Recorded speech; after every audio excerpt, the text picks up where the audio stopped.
So there were things that were deprived of me in my youth, with the rationale being because it's satanic, because it's of the devil. And that created this deviance in some degree, where it was just like, hey, these things that I'm not allowed to have are really, really good. So I've pretty much only been an open atheist for about 2 years now. For me, when I finally got to a point where I needed to, when I read the Bible for myself for the first time, it finally opened up the doors where I could see what the point was, where I started being able to determine. So all that stuff you were telling me back here, there was no scripture to even justify this. That was just man rule and tradition and nonsense. Because fear is irrational by nature. You have it to protect yourself, but when it's constantly being pushed, you're going to go in one direction or the other. You're going to turtle up or you're going to fight out of it.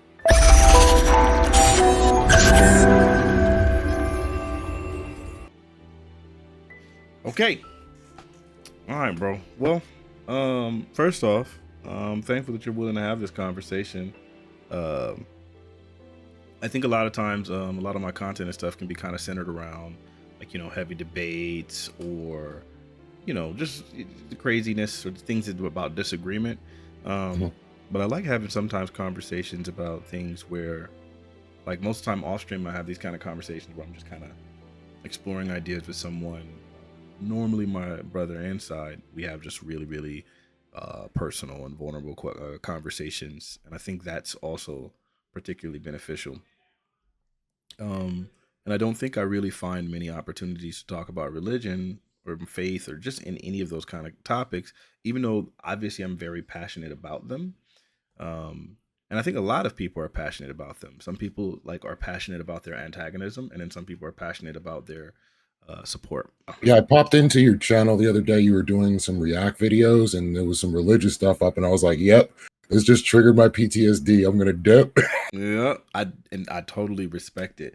So that wasn't actually right there. That part wasn't a reaction video. That was actually like live prayer meeting. So my church, they do all their prayer meeting and stuff on Zoom. Now they didn't used to. They used to actually meet. It's pretty common practice Wednesdays for most places. But our church does Tuesday and Thursday because they wanted to separate Bible study and prayer meeting.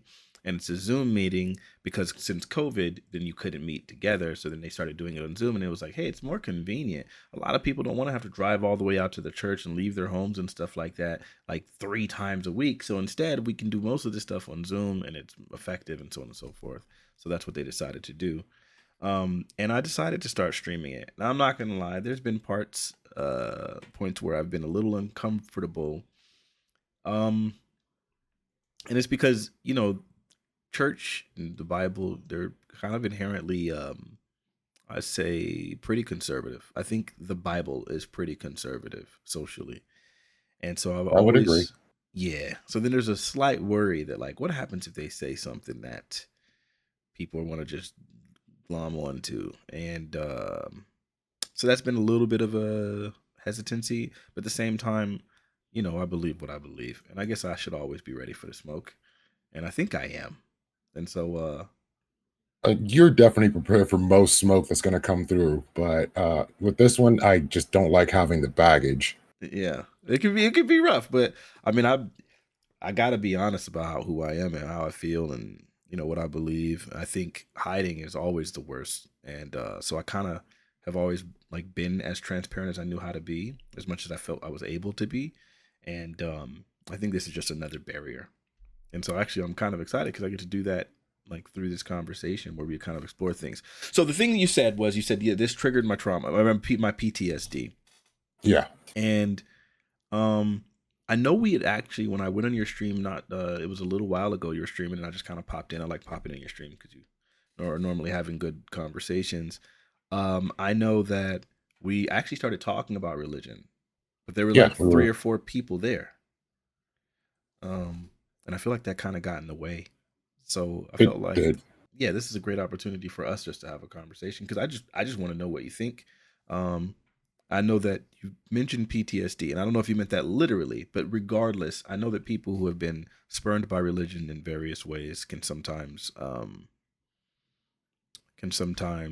feel triggered or a little Yeah. uncomfortable. It's an inherently vulnerable conversation. Um, so, share what you're willing to, and I'm here to listen. I'm here to learn, and I want to provide some of my own insight about my own religious journey.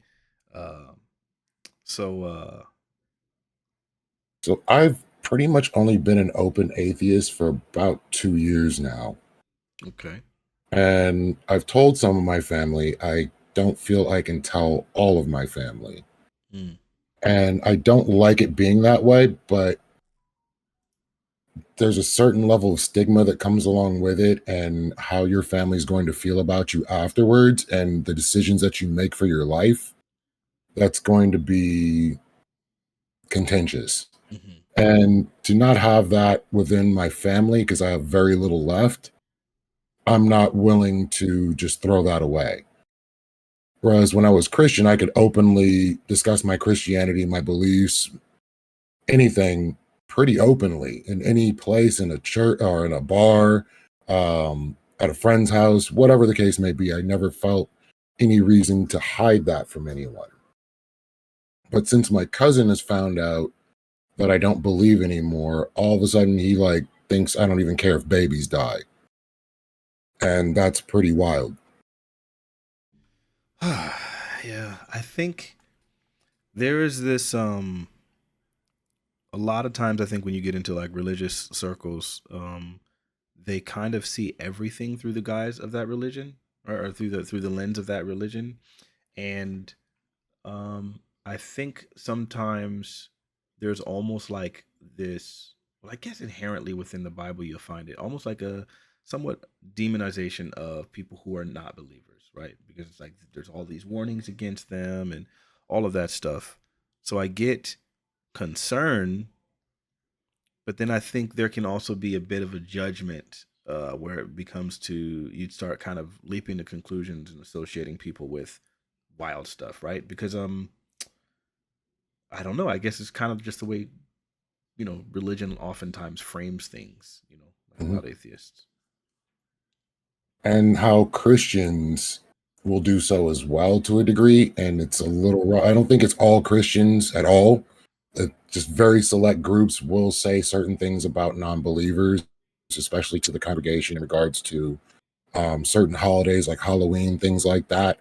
And all of a sudden you're thinking that, you know, atheists would steal from your family or do something horrible to you because we have no morals. Right. And where do your That's a morals valid. come from? Right. Right. Right. That's funny. I mean, I've been there. I think in my own like kind of Christian journey, there was a it was a like really I've talked about this part on stream before. It was like a really hyper conservative Christian organization. I think dysfunctionally so, which I think plenty of organizations are, but mine I think was particularly dysfunctional in that way. And um, I really, being brought up in that from such a young age, I literally couldn't see any alternative. I didn't see it. I didn't see anything else as being possible. And I think when anyone left, then it made me immediately feel like, oh, they were lost. And if I ever left and stopped practicing to this strict adherence to these rules and these traditions and all of those things, then I felt like, oh man, now I'm at a loss. I think that could be kind of it's almost it's like it's its own form of prison. In a way, yeah. Yeah. I was operating on Pascal's wager for most of my time believing. I want to say from probably 13 up. And then around 19, I started looking elsewhere. And what is Pascal's wager? Uh, what have you got to lose if you believe? You get to have heaven, you get to see your loved ones. If you don't believe, then you don't have a chance to get any of that stuff. So you might as well just believe. It's not going to change your life too much. Just keep believing and hope you get the reward. And if you don't, oh well. That's a pretty big oh well. Um, when you finally became an atheist, or when you finally kind of distanced yourself from that, you said you started that at like 13. When did you stop? Uh, I finally became an open, like fully atheist person about 2 years ago, because I came back to the religion, I want to say 4 or 5 years ago, but not like going to church or anything on that order, but I would pray regularly. I'd read the Bible. I would join in Bible study. I'd be on the prayer line kind of thing. But that ultimately just was the last nail in the coffin for me because of events that happened afterwards. Family lost our house. My father became homeless at that point. My mother and sister came to live with me because I was the only one that found a place. And the whole deal of that situation was my mother didn't tell the family because she believed God was going to fix it because she was praying for it. Okay, wait. I'm sorry. Okay, so they lost their home because of like financial troubles. No, the bank basically put a lien on the house due to not having insurance, which we did have, but they kind of lost paperwork and it became a legal matter to where eventually after lawyer after lawyer after lawyer was fighting it and the bank of and it finally foreclosed. And that issue, my mother was, on prayer lines about so on and so forth. And she believed in God to such a strong degree that she knew this wasn't going to be the case. So it wasn't until we actually got the eviction that she kind of came to terms with it, but had no backup plan for the situation. Hmm. And I guess that hurt you because I guess it kind of hurt the stability of your family. You felt like it was a bit absurd, and would you say that like I guess it injured your personal faith? No, that didn't bother me at all. It was what came next that actually started to reshape my faith to the point where I just didn't believe what I was doing mattered at all. And that was when my mom developed cancer. Mm, And I'm so sorry to hear that. praying and talking to her pastor, believing as hard as I possibly can that something is going to happen for her, and then ultimately her dying and the way my family took it before she passed, like when she was at stage 4, because they wouldn't come and see her in the hospital because they believe God's going to fix this. There's nothing to worry about. Stop worrying. God's got this. I'm like, oh, okay, but you might want to come see her. So when they show up in the hospital room, they're smiling and praising Hosanna. She's healed, all this stuff. And that really, really messed me up. And she's on the ventilator. She can't even talk to them. And just seeing what that level of belief does to your understanding of reality is something that'll bring you down a bit. Man. So then my mom passed, and 2 years after that, well, not even 2 years, a year and a half after that, my father got a leukemia diagnosis. Jeez. And so back to the prayer, back to the believing, back to everything I was doing when it came down. Well, I never stopped. Like I just kept like trying to hold on to that faith because that's what my mother brought me up to believe. I was rededicated back to Christ as a baby. She walked the floor praying with me. So I felt like I would be betraying her and God's trust at the same time to stop believing just because of this. God sends you tests. This could have been one. So when my dad got leukemia, and this is like a year after my niece was born, so my mother never even lived to hear her granddaughter talk. And my father got a 9 to 12 month sentence basically for the leukemia. It was incurable. And he was he didn't believe it for a few months, but he lasted about 9 months and then he passed away. At that point, I was done. Because for all the praying that I did in the world, for all the people I reached out to, for all the prayer they gave, for all the belief this family had, and we were strong believers. Well, I was a strong believer. They are strong believers still to this day. I just couldn't continue down that road anymore. Man, that's heavy. Wow. Okay. I'm really sorry that you experienced that. Yeah, That is devastating something to work through. for sure. But now I'm not living in the expectation that I'm going to see them again later. I live understanding they're no longer feeling pain. They are technically in a better place by not having to be here under the conditions that they were here under. And that's allowed me to actually mourn them rather than just, oh, they're in heaven in a mansion driving on golden streets. I hear you. Um, I can express to you a bit of a parallel. Hmm. Not at all to the same degree. Not even close.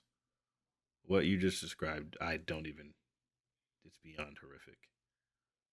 Um. Uh. So my aunt developed breast cancer, and it was really really hard because I was particularly close to her, and she in the beginning she had joined this church. We grew up. I guess everyone had kind of left the organization I had been with that we were raised in because they had just I guess there was just a bunch of stuff that I just felt like they were just really unhealthy in so many ways. Hmm. All of us can see that they were extremely unhealthy in a lot of ways. Um, Okay. and um, so she joined this new church, and I think there's this push when you're in these kind of organizations and you're like breaking free, where um, you have to challenge yourself to not think the way you've been indoctrinated, right? Because religion can be really invasive, and it can be really strict and like kind of all encompassing, and it can like genuinely shape your entire worldview. And so I think for her and for a lot of the people in my family, there was like still a desire to be like in relationship with God, but not to have it associated with the nonsense that from the organization we were brought up in. And so my aunt had, gotten into this church, and it was, oh man, it's horrific still. So at this point, she had developed like a big lump on her chest, and it was like visible. It was like humongous. It was a big growth, and we didn't know what it was. Um, and my mom found a picture, or she sent her a picture of it, and my mom was immediately crying. Mm. And oh, this is hard. I didn't. I couldn't get emotional about it immediately because, in my mind, because of the faith that I was raised with, in the same way, um, I believed that nope, she couldn't die from cancer, right? God's gonna heal her, Mhm. and so as a result of this, when my mom was distraught, my first reaction, I was just still calm, like I had unfettered, unwavering faith. She's gonna be healed. Everything is gonna be fine, and I just believed that, and I went into denial, I guess, in a certain way, because in my mind, again, like my family has always been like a family of faith. I've seen legitimate, in my opinion, miracles and things like that. So no one in my family really died like that. I just like no one really got sick. No one. We just I went. I had like an aunt die when I was like in my 20s, but prior to that, there was like no deaths in my whole family. So it was just almost like a belief, a really unfounded belief that death is just not even capable for my family. To make a long story short, it progressed. It got worse. They eventually went to the hospital. They were trying to figure out what it was. It should have been obvious, but they were in denial, I think, as well.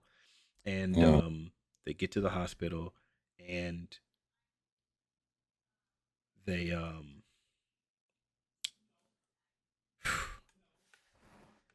so the hospital mentions it's cancer, and The rest of the family are all devastated, but she's just like really chill. Like, Hmm. this isn't the news that I expected. It's okay. Like, I'll be all right. And she was really strong in her faith, and she really, really wanted to fight the thing. Long story short, eventually I come to the conclusion, hey, this is serious and something needs to be done about it. I called up my friend Paul, and I'm telling him, hey, this is going on. And I can't even bring myself to say the words because um,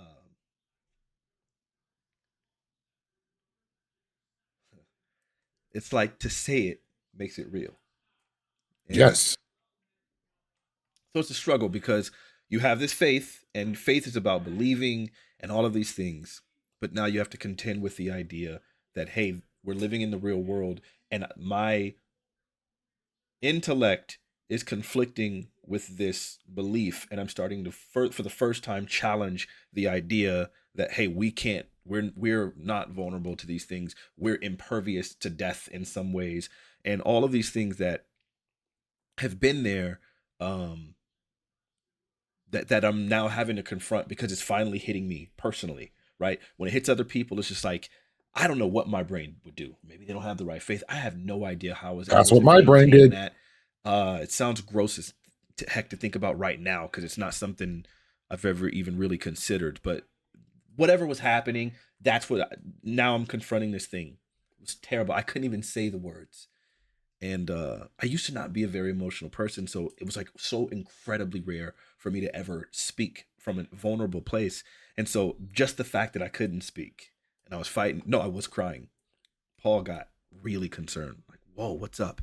And I was asking him for um, THC or kind of, something. That I've like read some stuff about some people using it, and I was just desperate.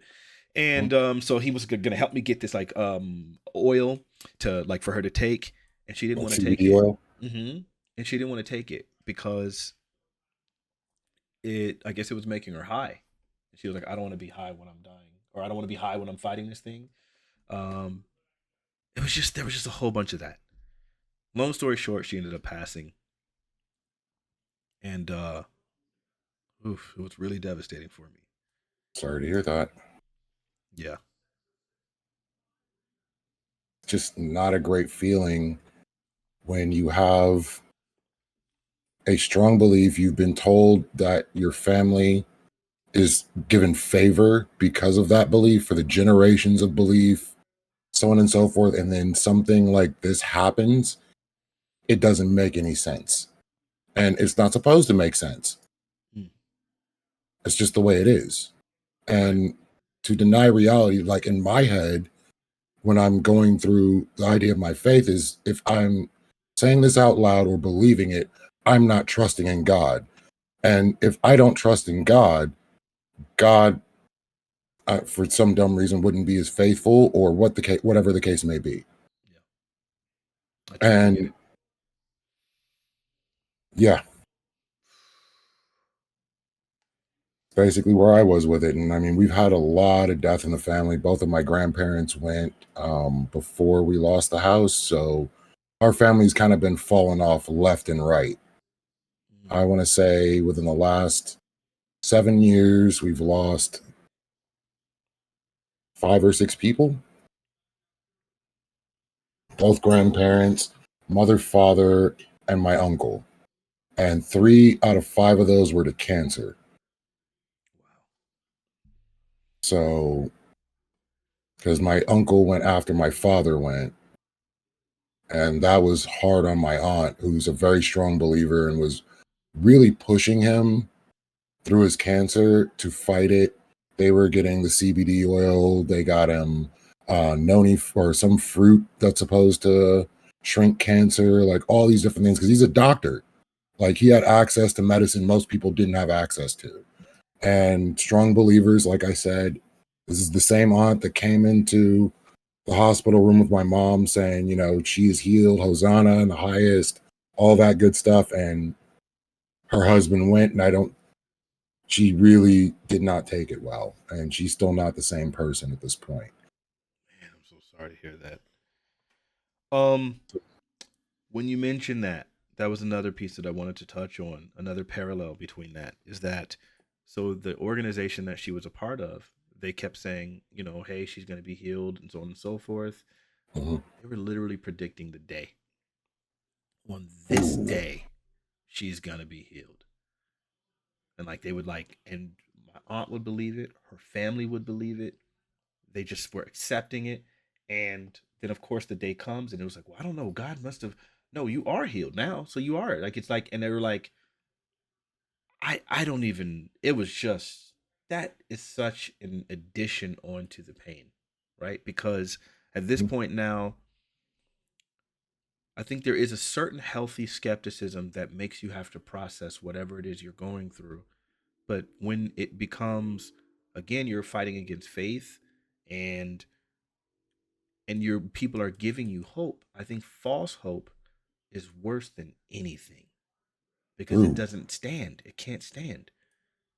And it's, so now you're taking the devastation of the reality of the thing that you were confronting and the hope that you had now had as well.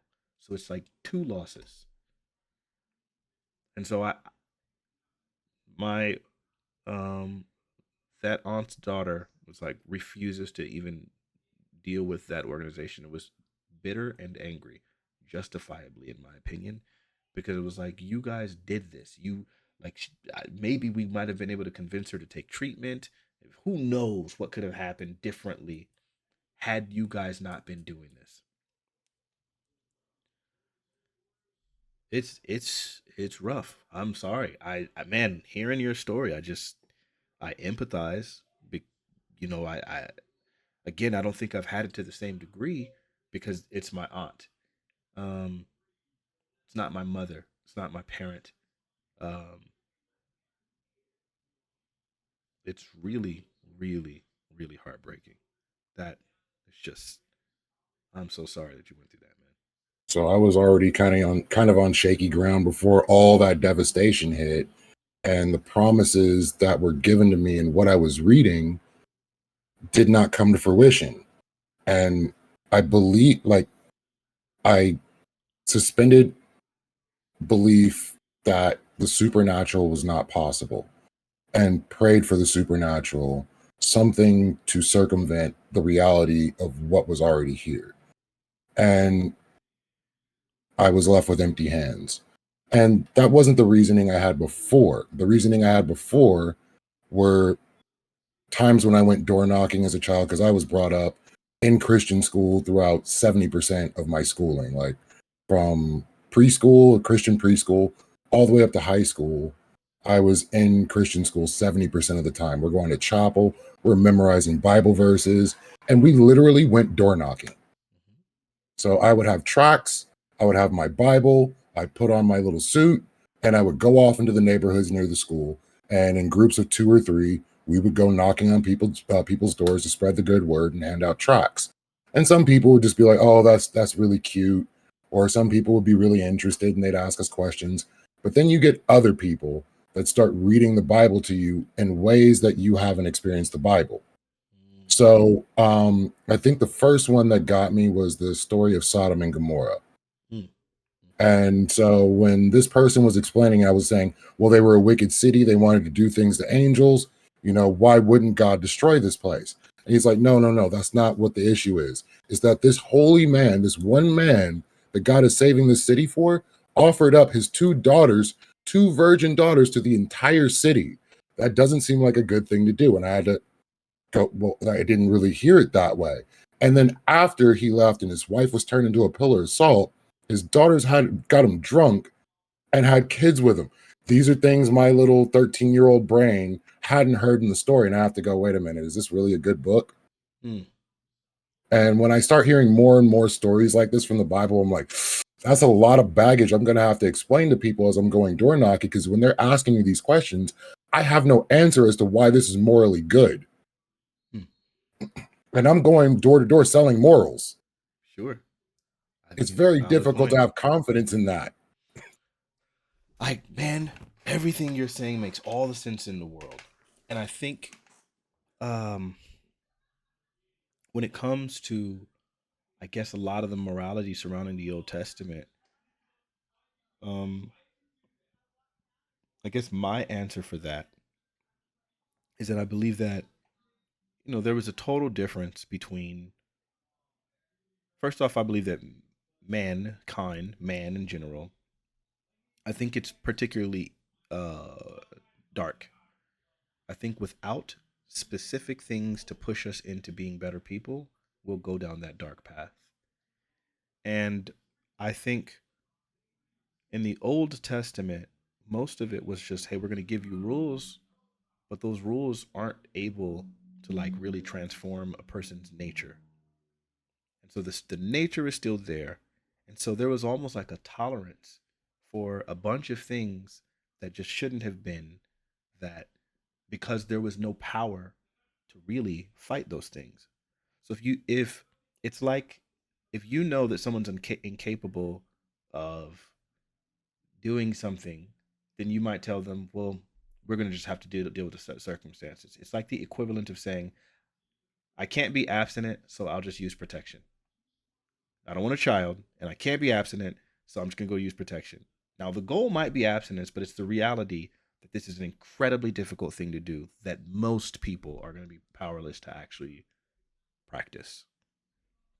And I think that's the case with the Old Testament, and that because there was no Jesus Christ, because there was no Holy Spirit, you had a bunch of people that were living in the best way that they knew how, trying their best to follow these rules that were used to like create a better way for a lot of these things. But those people again didn't have the full nature change that they needed, didn't have Jesus Christ living in them. That's my belief system, okay? And I'm not trying to push that on you, but just Oh, explaining it from my perspective. They didn't have Jesus Christ living inside of them. So then because of that, they weren't able to actually practice the true effect of what you would expect. Does that make sense?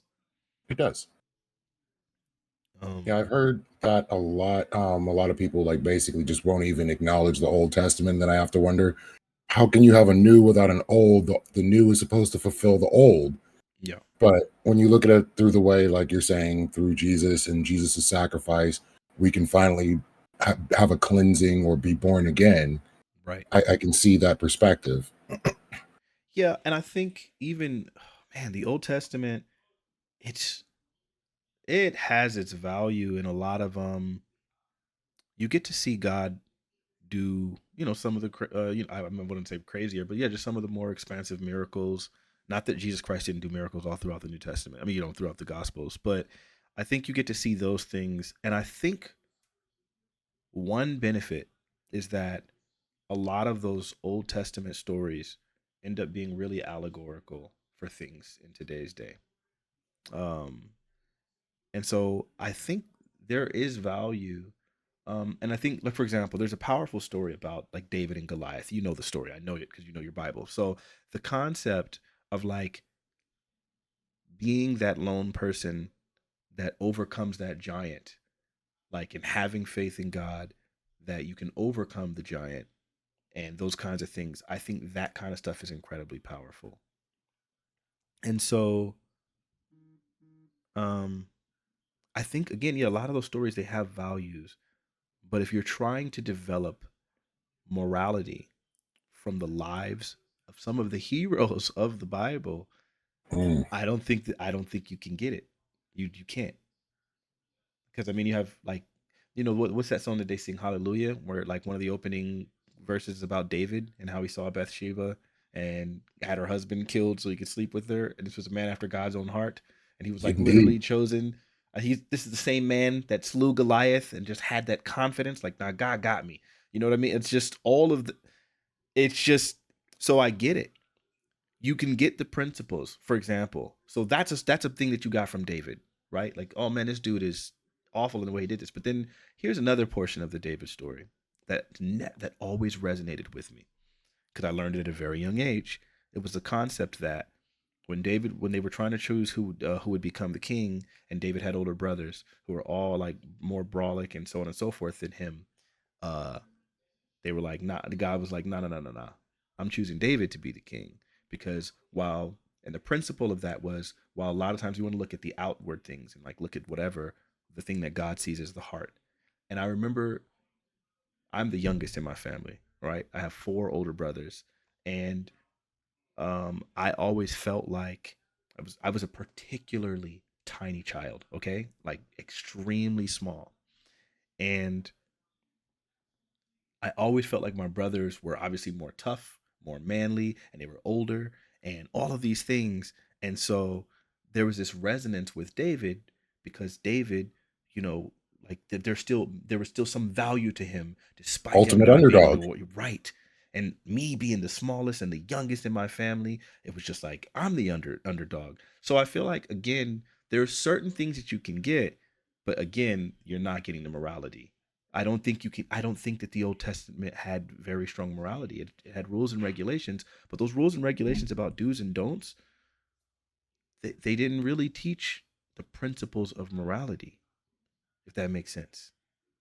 So you're saying the Ten Commandments just really couldn't help you to be moral in that sense. And I can see that. I take more the Jesus end of it, where do unto others as you would want to be done. But that just seems like kind of common sense. Have empathy, don't be a dick. For sure, 100%. So Yeah, that's why I ended up at I can have these values and an understanding of these values, but I don't need to take on the baggage or the belief system that comes with it. Because when I think about it, if somebody doesn't accept, if I were God and I love every one of my creations, could I, if that creation didn't do the thing that I wanted it to do, lock it in the basement and set the basement on fire?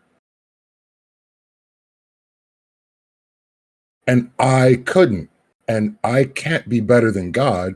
So I have to say God wouldn't, but God is saying that they would. So it just gets kind of wild to me in that sense. well, look, I'm gonna tell you something. Um, Number one, regarding the Ten Commandments, if you really pay attention to the Ten Commandments, there are. You remember when I'm pretty sure you're familiar with this.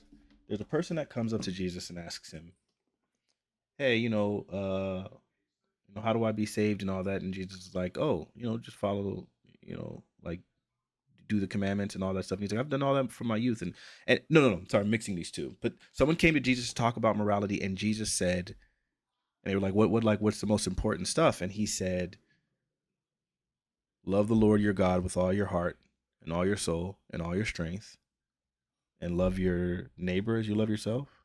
Mhm. And then he said, "In that is all the law, all the prophets, all the scriptures. It's everything," right? And when you look at the 10 commandments, first commandment is obviously, you have no other No gods other before gods. me, etc., etc. And then every other one is about loving your neighbor and yourself. Don't bear That is how false I see it. witness. Don't covet your neighbor's wife. Don't, you know what I mean? It's just all of these things about these are things you don't do to other people. Like don't violate other people. Obviously, the fourth one, remember the Sabbath day. Make sure that you take a day of rest for yourself, so that you're not just overexerting yourself and you're not being unhealthy, neglecting yourself. All of these things are really just about loving yourself, loving your neighbor, loving your God. And so, whereas the 10 commandments, again, they were like telling you what to do, and it just didn't really speak to the principle. In a relationship that I was in, I would be kind of having these conversations, and my girl, she would like constantly, I would be trying to explain to her a principle of like, hey, this is how I want you to respect me, or this is how I want you to respond to these situations. And she would want me to itemize it. It was always, give me a list then. Tell me specifically what you don't like, what. And I'm like, I can't itemize this. I'm not going to think of every possible application of this. I'm saying, here's the principle. I want you to practice it. That was really, really difficult because it's impossible in an ever changing world with ever changing stimulus and all of these things. It To itemize is impossible, but I think it did a good job at like kind of framing how a society should function. But of course, it's just not enough. Very difficult for 10 ideas to fix everything that's going on in the world. I can't even begin to expect that. But it is like most people couldn't even tell you the 10 Commandments, which is pretty interesting, but they are decent rules to live by. The first one is pretty interesting. I ended up losing some items because of that. Have you ever heard of the term icon? I mean, yeah, like you mean like a pop icon or? Exactly. So my family considered icon to be something put in the place of God. Idols. Something like that would be the next distillation down. So they go icon, idol, basically Oh, false god okay. kind of deal. So I had a pewter life counter for Magic the Gathering. They didn't know what it was for. They just saw this little pewter wizard guy with a crystal ball. That got smashed by my grandfather. You're not having icons in my house. Yep. I'm like, but it was a life counter. It had no significance. And so these things in my head and understanding the rationale behind, like, I couldn't find the rationale behind the actions and the fears that were being instilled in me as a youth. So I came in here months back and I mentioned not being able to get a Green Ranger dagger. You're like, what are you talking about? And I'm like, this is more of a incremental thing. So there were things that were deprived of me in my youth, with the rationale being because it's satanic, because it's of the devil, because things are going to seep into your soul. So I couldn't watch the Smurfs. Every other kid is watching the Smurfs. I can't watch the Smurfs because Gargamel is stirring a cauldron and casting a spell.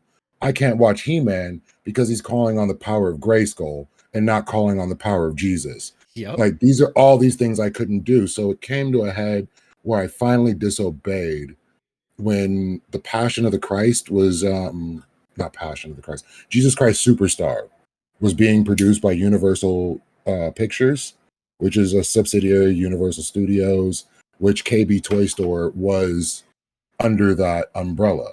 So because my mother's Christian network told her to boycott everything having to do with that, I couldn't go to KB Toy Store and pick up the Green Ranger dagger that I had. I had a friend that worked at KB at the time, and he held one back just for me so I could come in and buy it. And I was told I couldn't walk into a KB Toy Store. I didn't obey this rule. Okay, so you got that. You got that dagger. Exactly. And and I felt horrible doing it. The guilt. Yeah. And I know the reason why I can't have this thing is completely irrational. Jesus Christ Superstar has no bearing on Jesus, no bearing on Christianity. It's not going to bring about the end of the world. But for some reason, it's important enough to change my life and make me do something I don't want to do. And there's nothing else in my life that does that. Only my religion. I can see that. Look, man, I'm just gonna go ahead. Again, that sounds awful. I'm gonna explain to you a bunch of parallels, okay? That's been my story too. So we grew up. We couldn't watch anything. Television itself was the devil. So we grew up without TV in the home. Oh, Okay. oh no. Well, that So explains the intellect. all we could do was read books. So my mom, and my dad at the time too, every week they would take us to a Christian library and we would get these books and we would be reading them throughout the week. That was our pastime. We would play house games, like we'd make up games. I did a lot of piano and music and stuff, but television wasn't allowed. Secular music wasn't allowed. So for a lot of things, when you look at like stuff like Sesame Street, these are like childhood icons and like childhood, whatever, right? I didn't know anything about Sesame Street. I had seen Big Bear in a coloring book. So that was like, Big Bird in a coloring book. So I knew who it was, like, but I didn't know like that everyone No else frame knew of their things reference. or anything. Right. I had no clue. Um, Pokemon in like 97. Do you remember the way churches responded to that? Oh, yeah, I do. That was These are demons coming out of balls. This is horrible. This is so going to destroy us. Oh, you're teaching children to summon demons because Pokemon literally means demon in my pocket, etc., etc., etc. Now, I played Pokemon Red. I borrowed it from a friend on her Game Boy. My friend Alicia, she had a little sister named Shauna, and she had Pokemon Red, and I borrowed it from her, and I was playing it, and I knew if my mother found out, it would have been all bad. At this point, I'm 13 years old, and I'm like, you know, playing my game, and I love it. Okay, I love it. Not only that, I end up eventually playing Pokemon Snap with my best friend at the time, Melania. Awesome. That game is fire, but it's always made me uncomfortable. And this, Mm. I'm going to tell you the truth right now. Even as late as like 2015, 2016, I was afraid to really post Pokemon Snap related content because I was afraid that I would offend the Christians from my inner circle that were so antagonistic to Pokemon. And I was always afraid that they would see that and then they would start judging me, etc., etc. So it was always that thing that I did that I was like, I just hope no one ever sees my content. So I never shared any of my content and stuff like broadly. It was always just, if you know it, you know it. But I never wanted to put myself out there because I didn't want people to see me and judge me. You see what I'm saying? Mm-hmm. Mm-hmm. I That's mean, deep. it was that for everything. You know how they get once it's that thing. So I just said all that to say I totally resonate with what you're talking about. I lived that life. And you know it's irrational as I don't know what. You're being taught to fear. The devil's gonna get me if I do this. And it's bonkers. So while all the kids are out on Halloween getting candy, I'm going to Harvest Festival and not having a good time. Not wearing a costume, nothing like that. I didn't wear a costume for Halloween until maybe 4 years ago. I've still never And done it. I went as Dr. House. Nice. And then the next year I went as Nick Fury. Because all it took Marvel. was an eye patch. Yeah, all it took was an Yeah. eye patch, trench coat, so I'm good. Yeah. So, like, I'm not, going out as a devil or a witch. Like, what I really would want to be are the characters in fiction that I enjoy. And that wasn't allowed in my family. And, like, they're telling me this is a satanic holiday. There's razor blades in the candy, which has never been true. I know.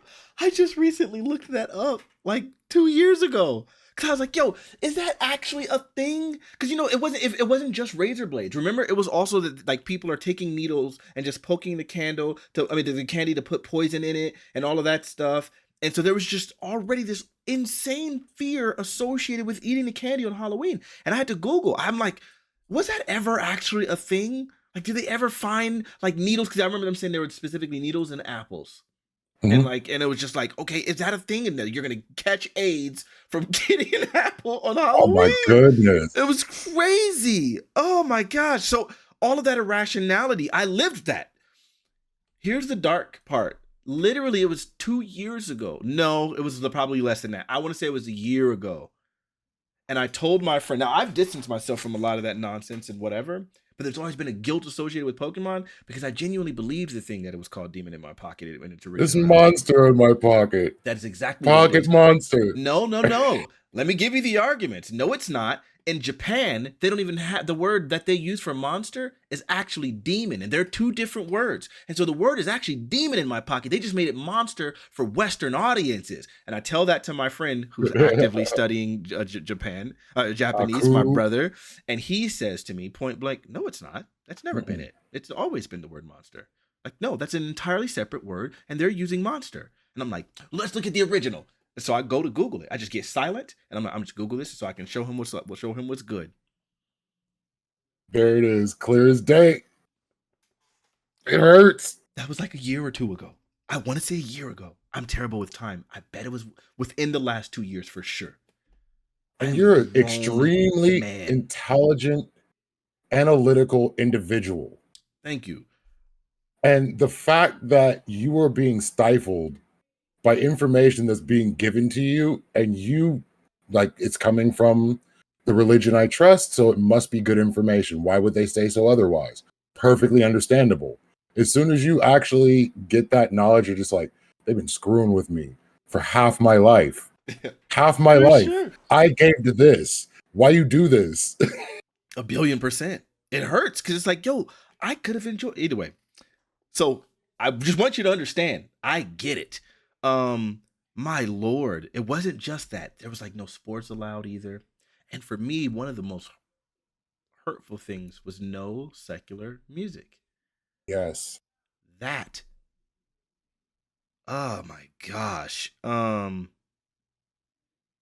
I love Christian music. I love a cappella music. That's what we grew up on. I love human harmony. It does something for me. So I was fine. But then, I'm the youngest and I have all these older siblings and they're not following it to the same degree. Uh-huh. So I remember the first time I spent the night in my sister's room. She had a Walkman. She had the Mary J. Blige CD from I think it was called 411, and she had borrowed it from her next door neighbor named Tanisha. And I remember listening to Real Love and All My Love Is All When I'm telling you what that did to my brain at that tender age of, I want to say 7, it was, I couldn't even believe what I was hearing. I don't know. I don't even know how to explain it. It was transformative because it was just so different. And there was like these beats and just it was too much. And I was just like, I remember it was like I'm telling you, it was ecstasy just listening to this music and hearing these things that had been kept from me. And that created this deviance in some degree where it was just like, hey, these things that I'm not allowed to have are really, really good. And so then now I'm fighting myself constantly from an extremely young age on commit to God, don't participate in the things that you enjoy. And I started developing the mentality that everything that I enjoy are going to be the things that I'm not allowed to have. True. So you didn't get to hear Soul for Real? Wait, Candy Rain? Candy Rain? Of course I did. Okay. Because here's what happens. For me, man, it's really, really insane. I can part of my gift is I never forget a song. Literally never. So if I heard a song when I was 7 years old, that song is still in my brain. And so um for me, I think I can remember like the various times where I would just be playing outside in the apartment complex and somebody had music playing out of their window and I heard it and it was just like, what's this song? Oh my Lord. And I would stop whatever I'm doing. We could be playing a game. I would just stop and just listen and take in the song and just being like, what is this? Like music for me is just another, I can't even describe. It just does something to me It's internally. necessary. Yes. And so I kept picking it up like from everything around me. Just a neighbor play it. I would be passing by, hear something in a car, just all of these different things that I would just hear all of these songs and it would just be like I would hear them. Or I'd go to a friend's house and they'd turn on like, their TV and we'd be like watching a music video. Um uh just all of this stuff. I would just see it all those. I remember being at a friend's house. And my sister was babysitting for them, and while we were there, she had turned on the TV, and I remember them playing the song "Rock the Cradle of Love" and seeing that music video at my tender age of 6, and just being like, "What the freak is this?" Like it was maybe I was 7. I might have been 7, but I just remember that video was a little bit OD for young me, especially It as innocent as really I was. was. Um, Some Billy Idol. Ooh.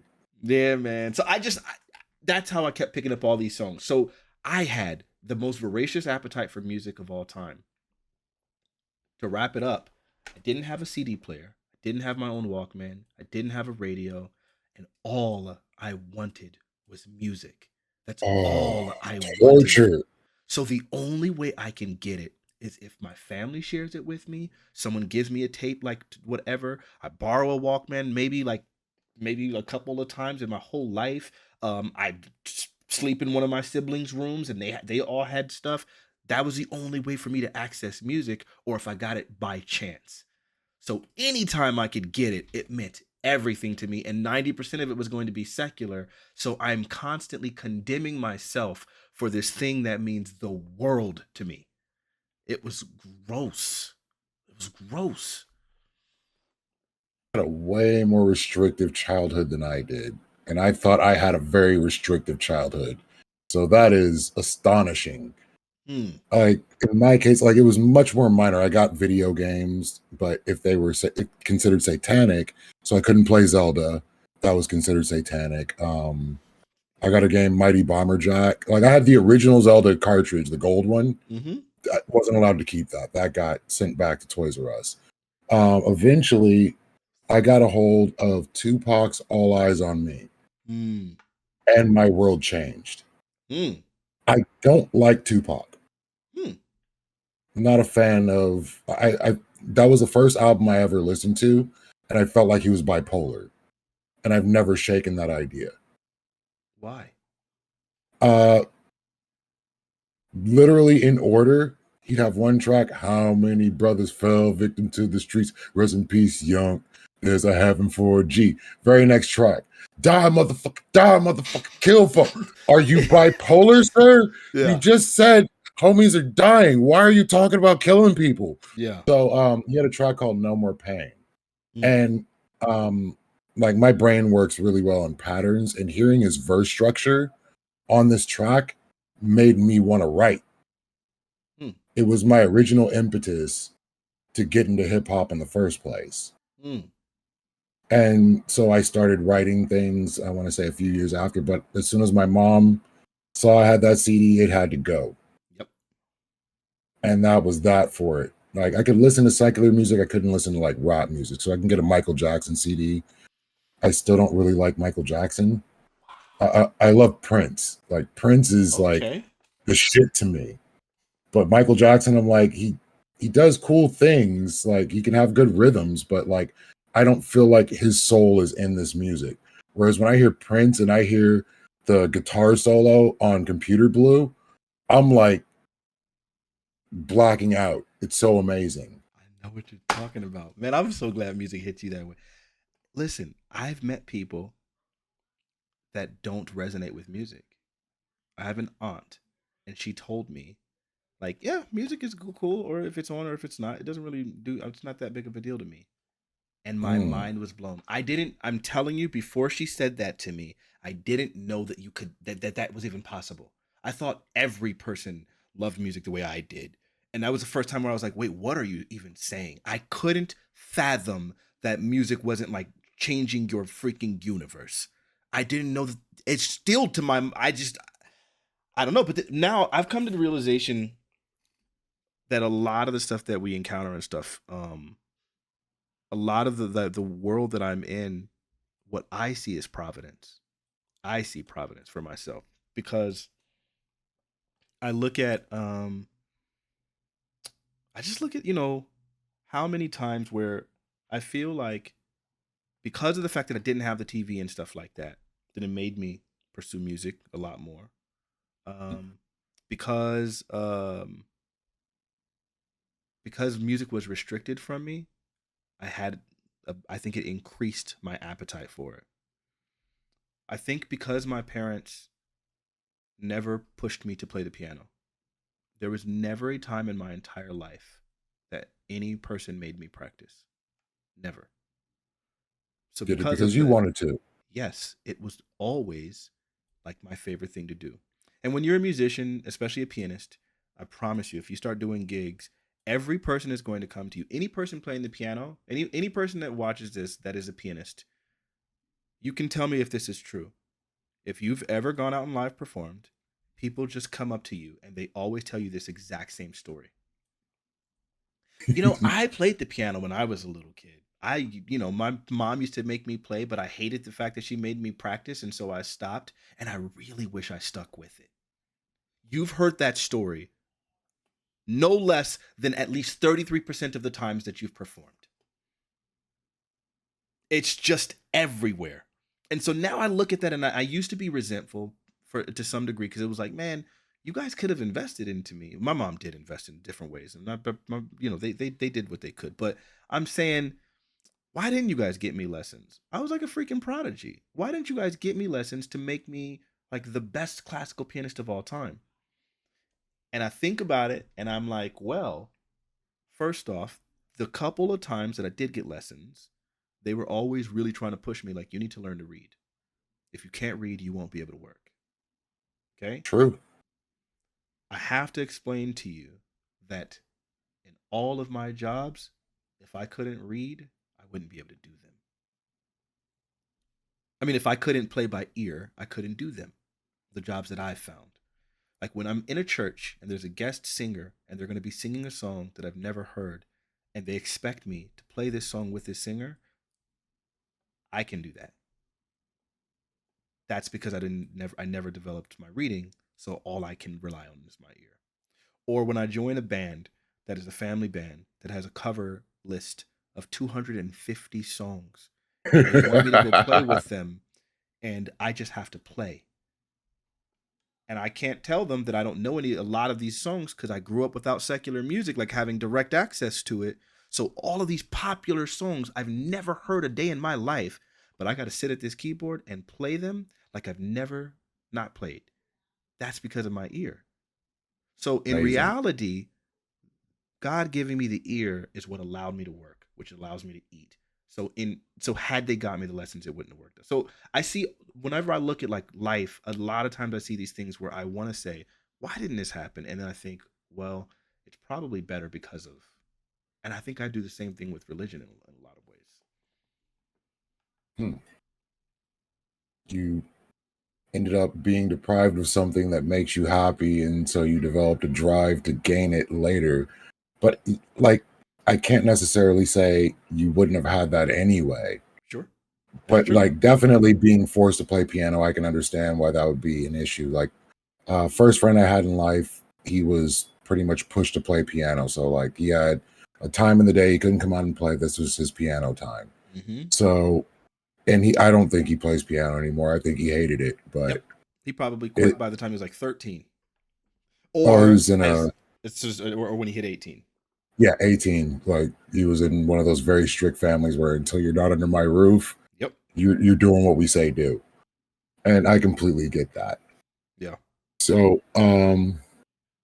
that was like the bigger thing that pushed me, that feeling of fear and guilt. And if I'm being pushed by fear, I'm going to lash out in one way or another because fear is irrational Mm-hmm. by nature. You have it to protect yourself, but when it's constantly being pushed, everything in your life is about fear. You can't watch The Exorcist, devil's going to get you. You can't play magic, it's of the devil. Like, all these things, eventually you're going to go in one direction or the other. You're going to turtle up or you're going to fight out of it. But when you fight out of it, why I just can't see in myself, and maybe you found better reasons for you, because I feel religion is necessary for some people. I like my own father, I don't think would have stayed out of jail or anything. Like, he never went to jail, but with the way he is, had he not found religion, he never would have found a reason to give anybody any sort of empathy or not do something totally unscrupulous. Mm-hmm. It's just that was his nature. And so a certain level of fear kept him from what, like, you ever heard the term an old person trying to get into heaven? Mm-hmm. Mm-hmm. Mm-hmm. That's basically what it was. Yeah. It's like they're studying for the finals. Because once he hit 60, it was like, yeah, I probably need to get right or something horrible is gonna happen. Yeah. And so he wasn't like a super strong Christian. My mother was the strong Christian out of the two of them, but it took him away from doing drugs. It changed his life entirely. That's what happened with my dad. Man. Ah, let's talk about that fear. Okay. Hmm. So being raised in those kind of environments, I was talking to my boy Ray about that earlier. Look, when you're raised in those kind of environments, you're in a shell, like almost like a cocoon of sorts, or some sort of box or prison or shackles, whatever phrase you want to use, whatever imagery like sticks. And what I've found is that for myself, it caused me to be afraid to do anything. It caused me to be afraid to live. So I lived in a little cocoon or shell because the entire time I was always afraid that the devil was going to get me from something. So if I watched a TV show, it would be like, oh, is the devil going to be in this? World of Warcraft used to make me feel particularly guilty, though I really liked the game because it was like there is magic and stuff in there. Final Fantasy. I never finished Final Fantasy VII on disc because during that point I had like read these books, and there's these conversations, and I was trying to get really closer to God, and I felt like, man, the white magic and things in that game are obviously satanic, and so because of that, I shouldn't be doing that. And so then I quit that game, and so there's all of these different things where those things impacted me. But what I've discovered is that now, as a Christian, recognizing how insane a lot of the stuff that we were brought up with was, I now can see what the Bible is about, having read it for myself. And I think that was the biggest problem, is that, yes, I remember excerpts and my mother quoting so many scriptures throughout my life. Anytime a situation came up, she would have a scripture that was relevant to it. Um, and I would do that all the time. And what I eventually discovered was that for me, when I finally got to a point where I needed to, when I read the Bible for myself for the first time, it finally opened up the doors where I could see for myself what the point was, where I started being able to determine.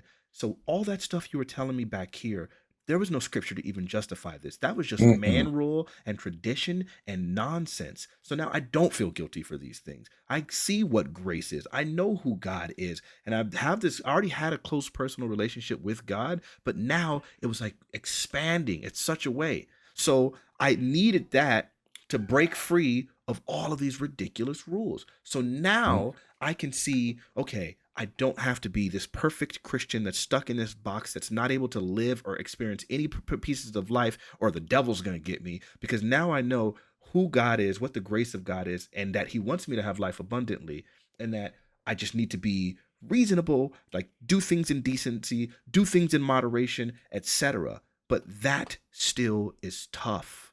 It's really difficult Very. to constantly challenge yourself. So what I do, and this is something I probably would never say publicly. And your chat probably needs to hear it Yep, I'm gonna say because it it's real. again. I still have a lot of that guilt associated with that, with the way that I was brought up with. For me, sometimes the things that I do is I will do something that greatly deviates from my moral principles or my faith. And the reason why I do these things is because it's like I feel like a need to push myself past this self-righteous, constricted religious upbringing, to make myself realize that even if I do this thing that I don't think that is I'm supposed to do per se, I know that God is going to love me regardless. And to see God forgive me, love me, and continue to be in my life, and for me to continue to have my faith and all of those things, and see that it's not the end of the universe, is what helps me be able to be whole enough to where now I'm not stuck in some self-righteous, constricted, subjugated, non-living way. You know what I mean? And so that violating of my principles, um, it it's it's hard. It is a hard thing to even do. But I feel like, again, I have no choice, because if I don't if I don't test those waters every now and then, I fall back into this self-righteous, I can never mess up, etc. It's gross. Yeah, and that's why when certain bad things happen in my life, I feel like it's because I'm not doing something I should be doing. And that's a kind of like, this is why I said this prayer circle, like this prayer group that you're broadcasting, is triggering my PTSD, because it brought me right back to my mom's hospital room. And maybe I didn't believe hard enough. Maybe I didn't pray the right prayer. Maybe I was moving in the wrong direction. And that just, ooh, I it, can it hear it. it puts me in that place. So since we're being candid, I had a conversation with my sister today. Hmm. My sister and my aunt are probably the two family members I have that I talk to the most. They are very, very, very Christian, and I want to say kind of right leaning. Mhm. And so I'm talking with my sister, and she's telling me, like, I know you don't believe, but, and she, like, my sister has an anxiety disorder. And this is why I was kind of playing devil's advocate on Prime's panel yesterday. because we were talking about the girl that got that pepper sprayed the teacher because he Mhm. took her phone.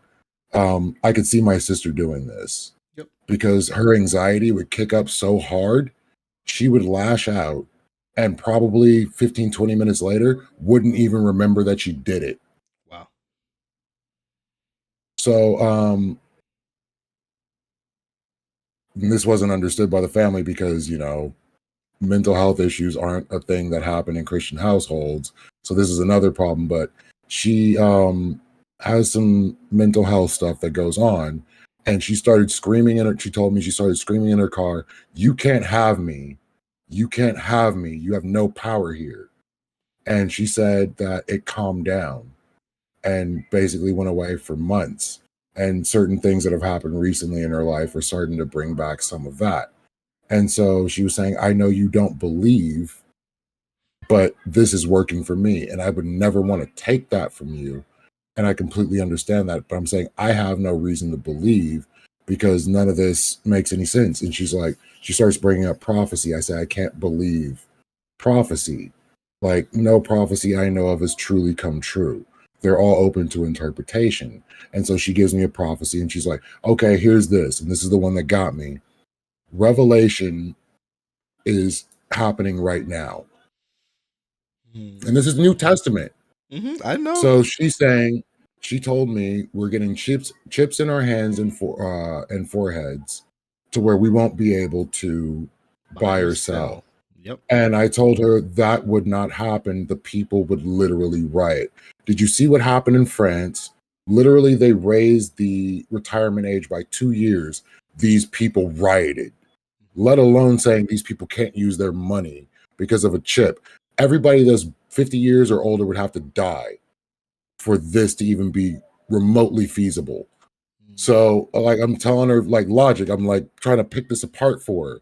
And so, like, I'm not seeing this happening in our lifetime, sis. Don't worry about this. So then she's saying, "Oh, well, they're all these countries are coming against America.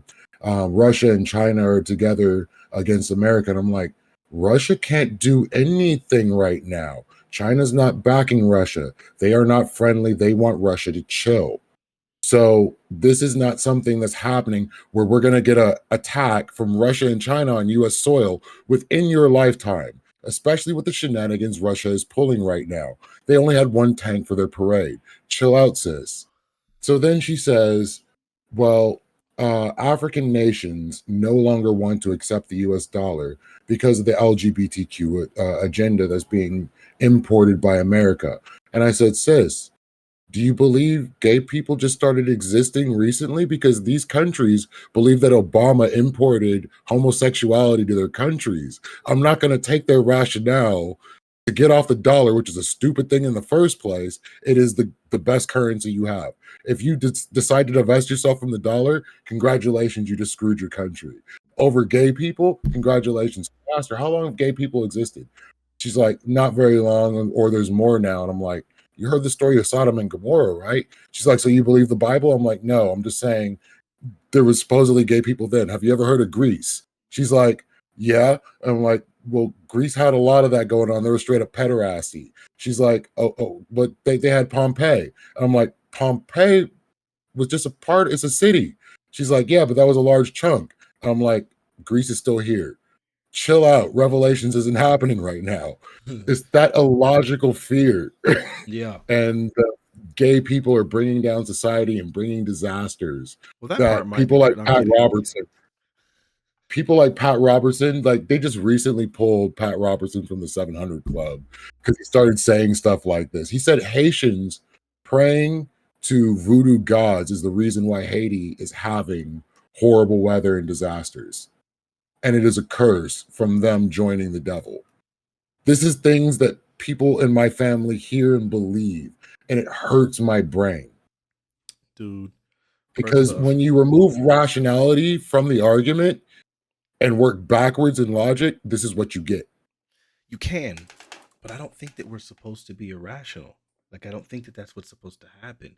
I think my pastor says this all the time, and I love it. He refers to the Holy Spirit as the intellect of God. And I like that because I look at it and I think about how, again, in today's day with morality, it requires you to intellectually contend with the ideas that are being spoken. And so I think that's what ends up happening very often. And so for me, I think it's the Holy Spirit that allows me to recognize that these simple do's and don't rules, Leviticus isn't going to solve the problems, right? Mm. Like it's going to take some intellect. You're going to have some rational application of the good principles from the Bible to be able to actually live a more abundant life. So you need that intellect, right? I think that a lot of times when you get traditions and man rules, then you get fear, right? Because the tradition and man rule is just going to be telling you all these do's and don'ts. You're going to have a bunch of self-righteousness. You're going to remember all the idols and all the people bowing before false gods, and it's going to be all about that, and it's not going to be about the love. It's not going to be about loving your neighbor and loving, and loving God, and it's not going to be about that. It's going to be about how do I keep myself from doing all these rules. My cousin recently told me that it was really interesting because Christ himself was constantly like trying to show people like y'all are so stuck in rules and sinning, and I'm telling you, y'all don't even understand the reason why you're doing this. You guys are holding these traditions, but not denying the power of what the whole Bible was about. And they couldn't see it because their whole worldview was about legalism. Wait a minute, hold on. You guys are not washing your hands before you eat. That's what we do. Hold I, on. Go I ahead. saw you pick up a stick on the Sabbath is a fun one. Yeah. And it's like, wait, but didn't you know the Sabbath's made for man, not man for the Sabbath? You guys are worshiping the Sabbath. You're not supposed to be worshiping the Sabbath. You're supposed to be worshiping on the Sabbath. But now you guys have like put this thing to so much. And so I said all that to say that um I understand because I think, okay, yeah, we're going here. We're going here. There was a point in time. I did an edible in 2012 and I took way too much. And I didn't have a high marijuana tolerance because I rarely did it. And it was the most traumatizing experience of my life to that point, okay? My entire trauma was based in spiritualism. Mm, that's torture. It was the worst, most traumatizing experience. I genuinely believed I was in eternity already, and me and everyone around me, we were all lost souls in eternity. And I had so I had no access to my brain, to rationality. I couldn't function. I couldn't think of where to go. I was literally, oh, this is so embarrassing. I was just chanting in a circle. Like at first, I was just like walking around in a circle, just not knowing how to even go. Like I was out in public, by the way. And then the thing that kept me, that helped me to break that, I just started chanting God to myself. And so Mm. as I do that, I start getting the idea, okay, just leave. Just start walking and get to where you got to get. Like, just don't stay in this space with your mind gone. And so I start doing it. And now I'm inside, but I'm like constantly, I'm like, I'm going to die. Something, Satan's trying to get me. I'm going to die before I can even get home. If I can get to my parents, they can at least pray for me. And then I'll be able to like be forgiven, etc., etc. But I'm going to die before, this is where my brain goes. It's terrible, traumatic. I'm going to condense the story down to the very end. The important point was after I finally got home and they prayed, I was stuck with a 6 month long psychosis where every single thing that I encountered was a tool of Satan or a tool of God to protect me from Satan. Every person I spoke to, I was constantly asking myself, is this person trying to lead me to Satan? Is this one of Satan's minions? Even my parents, no matter who it was, no matter what song I heard, no matter what commercial I saw, it was like, oh, I'd see a red and blue in a commercial, and I'd say, oh, that's showing the duality of God versus it. Just I was stuck for 6 months. The one thing that probably kept me from being put in some asylum or some nonsense was because I was aware enough to say, if I communicate any of this to anybody, then they're going to commit me. They're going to know something's wrong with me, and I'm going to be probably put in an asylum or something. So I would pretend like everything was normal and just like hide what I was thinking. So after that time, I didn't do it again for God knows how long. Almost every time I did it after that, the exact same psychosis. Instant, like out of my mind, instantly believing, oh, I'm here again. I'm in eternity. Oh my God, I'm going to die. Uh, and it was just ruined. It wouldn't be like 6 months lasting. It would just, I would be fine afterwards, but I'd be crying. It was traumatizing. I went to a top I, player's house one time in the fighting game community, and I had that experience. It was embarrassing as freak because I had someone someone said to me, the Lord wouldn't like that, and I was like, what? He said the Lord wouldn't like that you just smoked, and I was like, why would you say that? And I went into the bathroom like I got to get away because I got to pray because I got to ask God for forgiveness, right? And then from that point on, psychosis. Like my mind just left. And it was walking down the middle of the street, didn't know where the freak I was, terrified. It was just so, but I had to, that was before I came to the new faith and had been able to break free of all the nonsense, Um, that's a lot of baggage you were holding. yeah. And that's exactly what I'm against. So I kind of went down a rabbit hole myself. It wasn't because of any sort of psychosis. Like I can't fully understand that. The closest I can get to what you're talking about is when we gave a friend of mine shrooms for the first time, and literally he thought everything was the devil. Because, well, I don't think you would know. I don't think you've done shrooms. Nope. Um, Terrified. when you're on shrooms, like lights and other things become much more sensitive. So we started turning off the lights all over the house because we wanted to catch the little glints of light because they're refracting like rainbows, all kind of cool sensations. We're digging it. He's going around turning the lights on. Why y'all doing this to me, man? Man, the devil's in here, man. We're watching videos. He's flipping out. So until he threw up, finally he didn't calm down. And after that, he really chilled out. But he came from a very religious household and deeply hated gay people. Deeply hated gay people. Homie's Jamaican. Homie's Jamaican. Yep. So he came from a Jamaican household. He wasn't having it. So when I got back into the religion for the time of I want to say about 5 years, I got back into it. I fell down the rabbit hole of demon musicians. I don't know if you're aware of this. Yeah. They say Beyonce is possessed by a demon. Yep. All these artists are being Illuminati controlled. Yes. And they're Illuminati and all these other things. Like I fell down that rabbit hole and started looking for things that weren't there because they could seem like this thing or like that thing because my brain likes to try to find a pattern.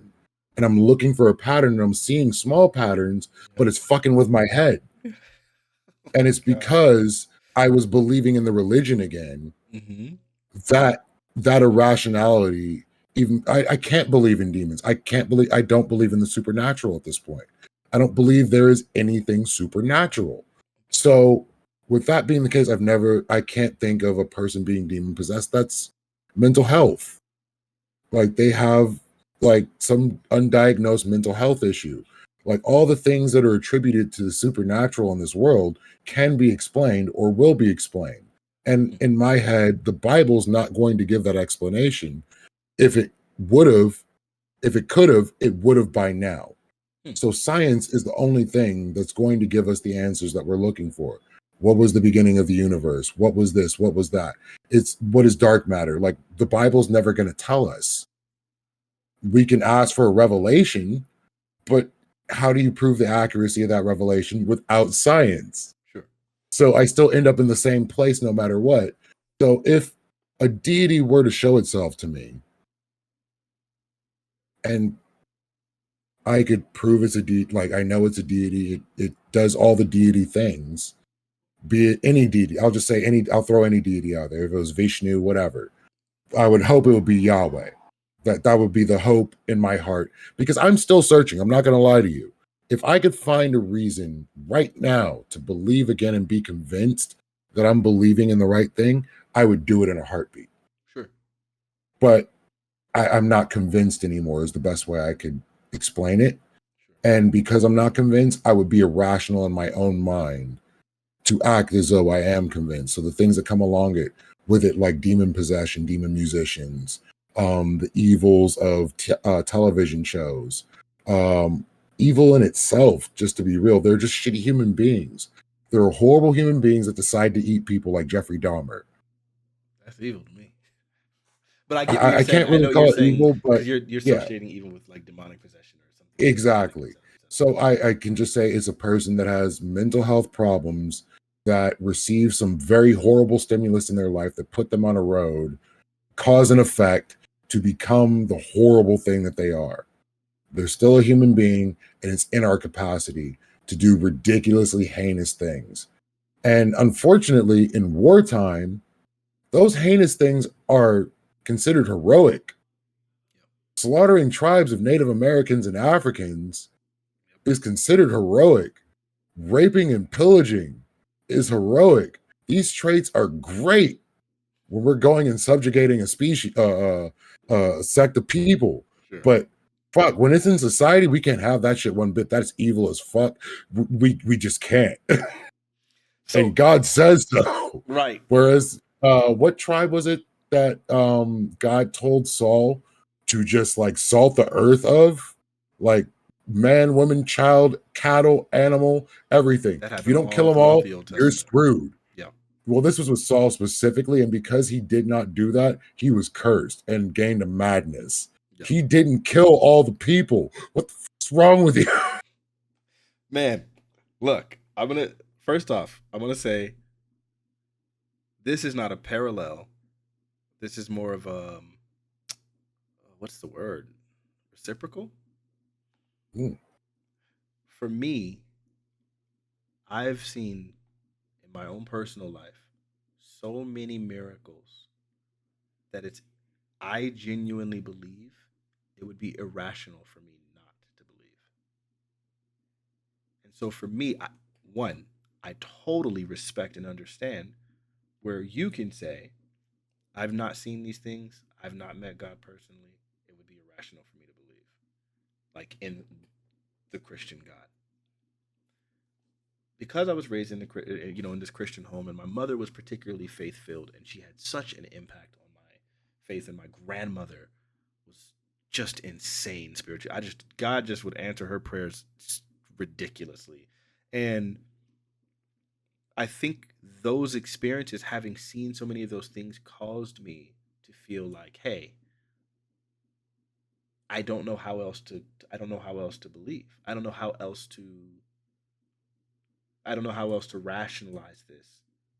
I'm always trying to use my intellect to try to reason things, and second guessing and third guessing and fourth guessing myself. And it's like, I genuinely can't think of a rational explanation for these things all together that allows me. Oh, I cut myself. Oh no. Again, you're accident prone today. Whoa. There's blood literally dripping down my leg. Jeez.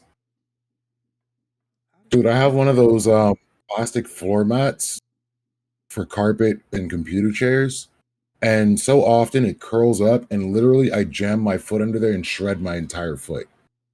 And still have to keep streaming like nothing happened. Yo, it sucks. Give me 10 seconds. Take a second. Disinfect. Yeah, go ahead and disinfect your thing. We got a damage break, people. Damage break. I'm jealous he can walk. I'm jealous of people that walk without canes and other things.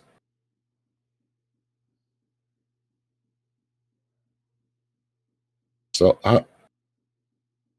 Gradguard Twitch, I am super happy to have you in the chat. You are making great points, and you and Jack seem to be hitting it off. That's awesome.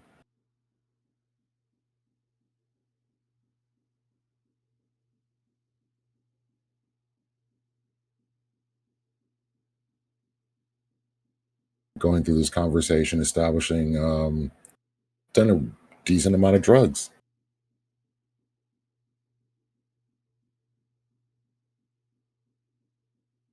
And I kind of recommend mushrooms. I was raised in Baptist Christianity, and brought up in Christian schools. My grandfather was a Baptist pastor, Okay. So look. and Baptist. Oh, go ahead. Go. I'm sorry. You're talking. I was talking to my chat. He was asking what religion we were both raised in, and I was saying I was Baptist Christian. My grandfather was a Baptist pastor as well, and that was pretty much what it was. I don't know what sect of Christianity you came from. They're so freaking. Yeah, I was non-denominational, but the non-denominational, it became its own denomination. Like it was its own like cult. So I'm trying my best to be as My dude, I've been in a as cult. possible. There's no shame necessary. I've literally I went into a cult. I'm just trying not to be offensive to them, because again, a lot of my family are still active, practicers of this type of this religion. So, but what I can say is that for me, yeah. We were talking about the demon musicians and other things. Yeah. So a few things. Number one, like I was saying that I've seen so many miracles, like in my own personal experience, miracles, and like I've seen the providence so much that for me, I genuinely can't not believe. But that's my reason for never having like well, I can't say never, but once coming to that realization, that's why I can't be really antagonistic towards like agnostic people. And the reason why is because to me, it's like I know that I only believe like so concretely because of what I've experienced, right? And so then it's like, well, if you haven't experienced that, why would you believe? I wouldn't believe otherwise, right? Because if I haven't seen it and I haven't experienced it, why the frick would I be believing this thing exists? So, said all that to say, I don't judge you for not. Well, I appreciate that, and I don't judge you for believing. Like I said, you're convinced, and you can't choose to be convinced. Right. That's the problem. So I can't just choose to believe. It's that there's going to be some issues, and so I can't say I've ever witnessed a miracle or could even quantify what a miracle is unless I saw something that I thought was impossible, like a human being growing back a limb, like a tree that was felled going back to being whole, literally seeing somebody resurrected. Like what would quantify a miracle for me is probably different than the threshold for you. Maybe. I mean, I think I've seen some and pretty. It is for most. Sure. I think. I feel like I feel like that's slightly unfair, and the reason I say that is because I'm sure.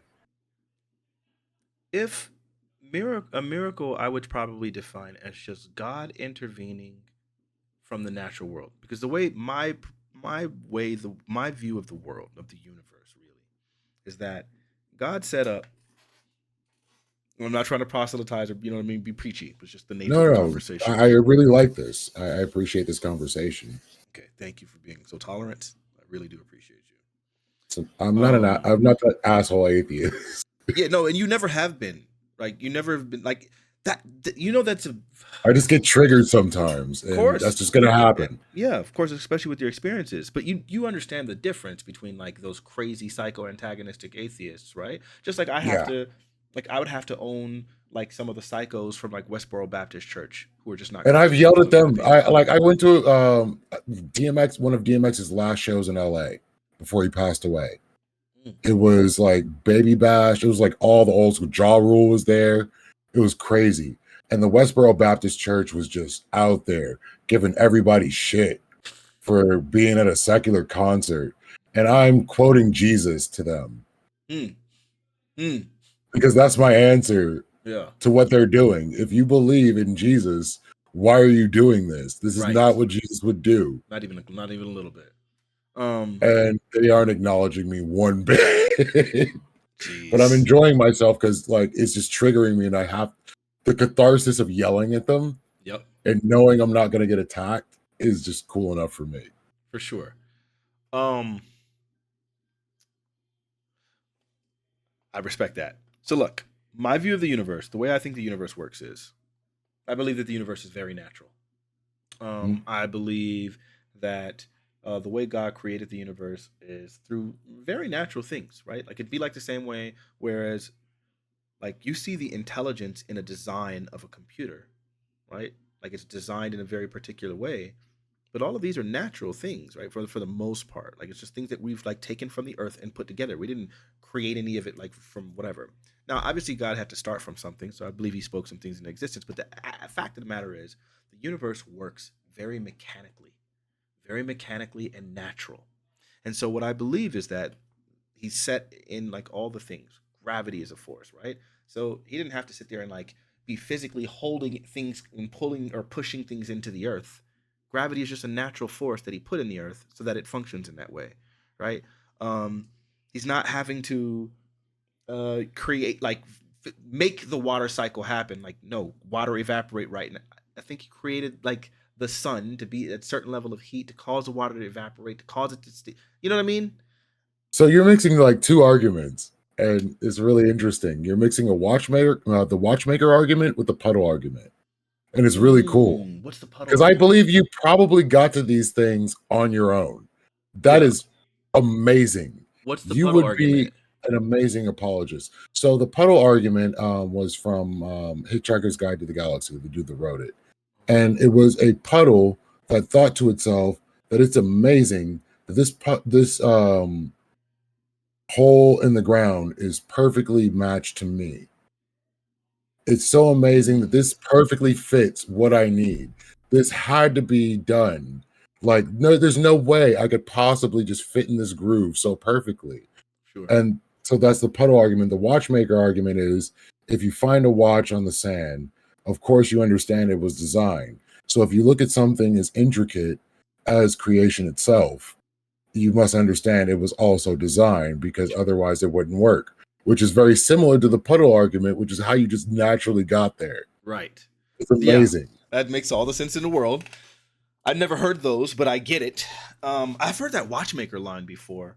But yeah. I know all the fun apologetics because I've looked through them. I've tried to find the soundness, and literally the kalam is the only one that is a Yeah. solid syllogism. Like it is Yeah, a buddy. I was firm gonna say, syllogism. yeah, that It, William Lane it's Craig don't painful to deal miss.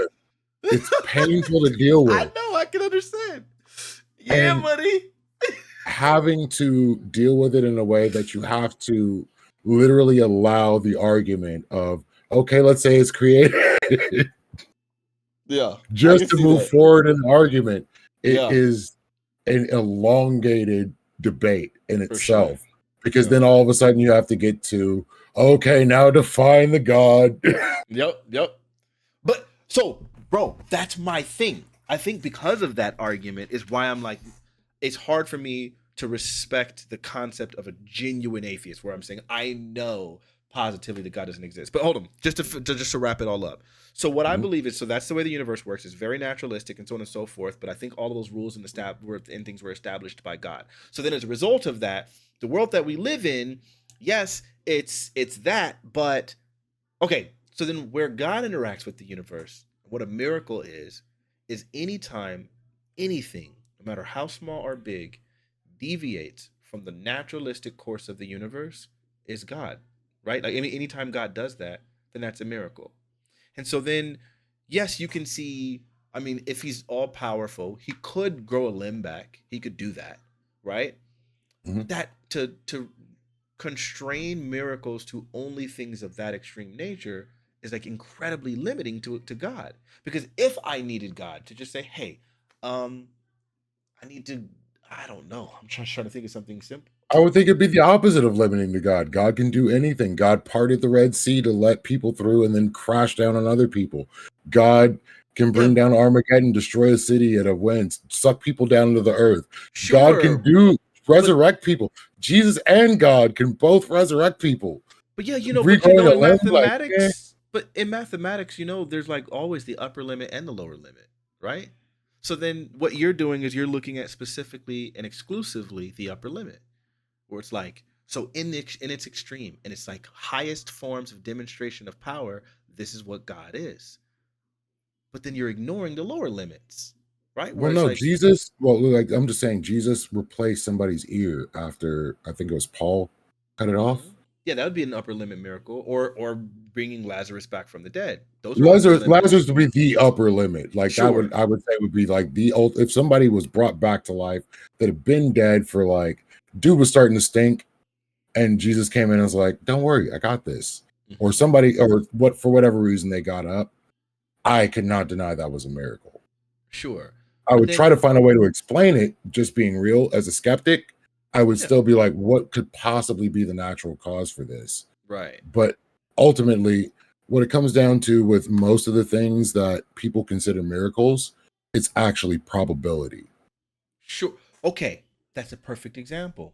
Now, so this is why I say it's limiting in some degrees, because if something that was possible, but I needed it to happen, right? Even if it's a 50-50, if God was to sit there and use his power to manipulate the natural universe for something that would have been tails to make it heads because I need it, that would still be a miracle.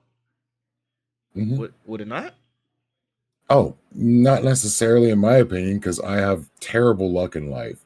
I always know to err on the side of caution because usually that coin flip doesn't end up in my favor. Okay, So, but hold on though. But I just want to establish that I'm not saying I'm not saying it's a miracle that would be provable, because of probability we could always just dismiss that, right? It's just we just it was just yeah, chance. But I'm saying if God was to choose to do that, it would still constitute a miracle. I would think so. So then in that case, then there are plenty of simpler things that are not necessarily extreme things, that are not necessarily provable, that can still count as miracles. Though they would not be good examples to try to say, this is how I know God is this is how I know God is alive. He wakes me up every morning. Because it's like, well, I mean, I guess that would seem like that is what would happen with a natural body, like so on and so forth and so on and so forth, right? Mhm. So to me, that's like that would that while that when I'm saying I believe in miracles, it's not simple things like that. I think they're normally things that have been extraordinary. But then also, yes, I can see it, miracles in the providence and things like that as well. Yeah, so it comes down to the God of the gaps in that sense, because I can't explain why this thing happened. God, where there's a perfectly rational answer for anything else. So for me to call something a miracle, it literally can't be quantified in any other way except for, oh, this straight up goes against the laws of nature. This could not happen. Like literally, this could not happen. I don't know why it's happening. All And right. I can see why people would say like certain cancer remission and easement of sicknesses, other things like that could be considered miracles, Yeah, but healing there's women with still carpal tunnel. a, a rational reason why. You may have strengthened muscles you didn't know you were strengthening. You could have done many different things in your life. Maybe you got some supplements at some point. Like who knows? Sure. But there may be an answer for that thing. There may So it be. makes it very difficult for me to recognize miracles. And maybe I'm Sure. Dr. 13 on this. Like maybe just because I don't believe in magic, I'm never going to see magic. Well, but here's what I would say is one, I think when it comes down to like miracle stuff, or just like all of those things where you come to know God, I feel like the majority of that stuff is stuff that you have to know at a personal level. Like the things that God has done for me are part of my personal relationship with him. He's spoken to me or worked with me or done things for me that are personal to me so that I can see it, so that I see his hand and his providence in my life. But it's almost impossible to try to use my own miracle to then say, so you should believe. Because since you didn't experience it, it's like telling someone the punchline of a joke. It doesn't fall, it doesn't, your brain has to have the aha moment from you solving it and it like you catching it in order for you to get the aha like reveal. Or if someone tells you like a good riddle, like a challenging riddle, when you solve it, the reward sensors of, oh, I put this thing together, I solved the puzzle, it made all the sense, feels really, really great. But if I explain to you what the riddle is, then it's like, okay, now I understand it and I see that this is valid, but you don't get that reward and the aha moment, right?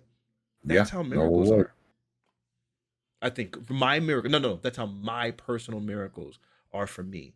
and the reason why I believe. And so I've never been a person that goes, I'm going to tell you this miracle to try to convert you, because it doesn't solve anything. Because if you didn't experience it, it's like it sounds good. And if I've had people say to me before, if I had encountered that moment, then I would be a believer as well. Which is like, of course you would, but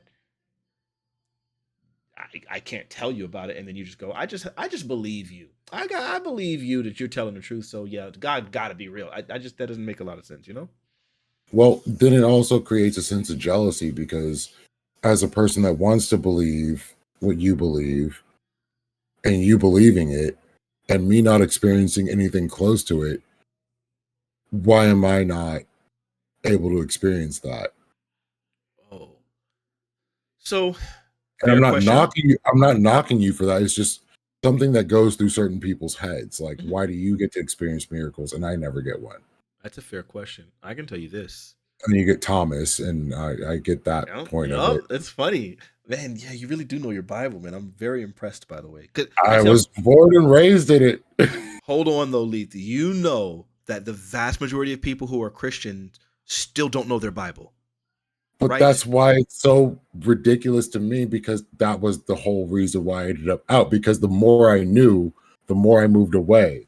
I feel you. And maybe, I guess maybe some people I can see that. But here's what I would say regarding the miracles thing. It's this. I think that those miracles are capable, like God is willing, able to do miracles and to be heavily involved in literally every person's life. I genuinely believe, if a person was to honestly ask, listen, God, I don't know you, I've never met you, I don't know if you're even out there, but if you are, show yourself to me in a way that resonates specifically with me. But I did that. You I did tried that. that. I did that. Dude, Well, but were I you also at this? I was Go ahead. Go ahead. clinging. My Hmm? fingernails were coming off. I was clinging so hard.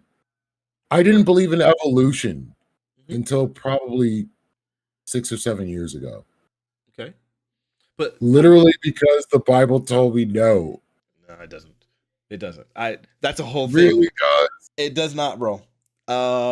Gosh, we could have a whole conversation. We're gonna have a follow-up conversation, bro. We're gonna have to do this again too. But here's the deal. Was this? But if you're limiting, if you're constraining the signs to only the upper limit things, then it's like, yeah, of course. Then yeah, you're not. It's like the people who say, I will believe in God. And if God, I'm saying, prove to me you exist. Come down here into the earth and show me that you're real right now, and I'll believe. And it's like,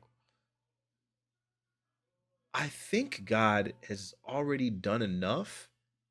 And I think that the level of audacity in that scenario, I feel like you're asking God, the most supreme being of all time, condescend to show me and prove to me when he's already given his son. There's already like the Bible, which I think is like the most accurate and beautiful book on the planet. All of these things, it sounds like crazy. Like, but then people will say, see, I asked God to show me. And it's like, well, you didn't ask God to show me just in a way that speaks to me. You limited him to, this is what will speak to me and show me. And I think those two things are very, very different. That makes Oh sense? yeah, I was just looking for a sign. Like, God, seriously, if you're out there and you want me to have a relationship with you, please let me know in some way, shape, or form. And I'm a dude that's been baptized, done all these other things. Like, I was seriously like at my wits' end for it. And I'm Okay. like, seriously, give me something, anything. And that makes me very hopeful. Because then that means that I think it's still going to happen. It's It's still going possible. it's definitely going to happen. Because I'm gonna join you in that prayer. Not with you, but I'm gonna pray on my own that God goes ahead and does that. And he's going to do that. I think he's absolutely going to do that. Keeps doing the opposite. I keep noticing more things that make me go, This there couldn't possibly be a God." So a all-knowing, all-loving being decided to create tiny little syringes with wings that you can't see that What are spread disease. Oh, you mean like diseases? Just Mosquitoes. oh. What Oh, what what loving and caring God makes mosquitoes, hornets, sure. like ridiculous hot garbage? Australia in general. That's nuclear. That was all the nuclear testing. You know that like nuclear testing was done in Australia, like OD, right? Oh, well, they have a plant that literally makes animals kill themselves. What? It's called the Gimpy Gimpy plant. If you brush up against it, there's tiny little thorns that will get into your skin and put a neurotoxin into you where you will be in pain for weeks to months. And animals literally jump off cliffs Just to after get away dealing from the with pain. this. Yes. Wow, that's dark. Which also makes me say suicide isn't a choice and it shouldn't be considered a sin. But that's a whole nother Mm, thing. man, we could have so many conversations on that. Cause so you know I dealt with depression like the vast majority of my life. I can genuinely say the only reason I never did anything like drastic, using my word for I'm choosing my words carefully because of YouTube. The Yeah. only reason I never did anything drastic was my belief like system. And like I don't want to go to hell. And I mean obviously now on the other side of it, I'm glad it's gone. I'm glad that I've been so much more healthy, but I can say confidently, without my faith, I was gone, without a doubt, because I dealt with I this issue believe my that. whole life. Yeah, I believe that 100% because I've had the same thoughts. It's like, yeah, ending it, that's just gonna send me straight to hell. That's not like yeah, in this pain, get worse pain. Why would I do this to myself? right. But I've had friends that I've known have struggled and have tried to end it. And when they finally found a means, it's not like they would try non-physical means like pills, things like that, where there's no guarantee. So until they got the courage to get a gun, and this is also a reason why I don't like guns, Mm, because guns contribute to the rate of people unlifing themselves. for sure. Because people know a gun will get it done, and that your body has a natural reflex of preservation. Yep. You fight it. Mm-hmm. So to get to a point to actually go through with it takes a level of something I don't even want to consider. Sure. And that's why I feel for these people. And if a religion can keep them from doing that, I'm appreciative. I don't wish them to be in pain like they are, but still, there's another day. Yep. There may be a solution. Man. And that's why I believe this is the only life we get. Mm. And that's why I don't want that happening because maybe there will be a solution for you. I can say pretty like I I agree with what you're saying. Um, I guess this is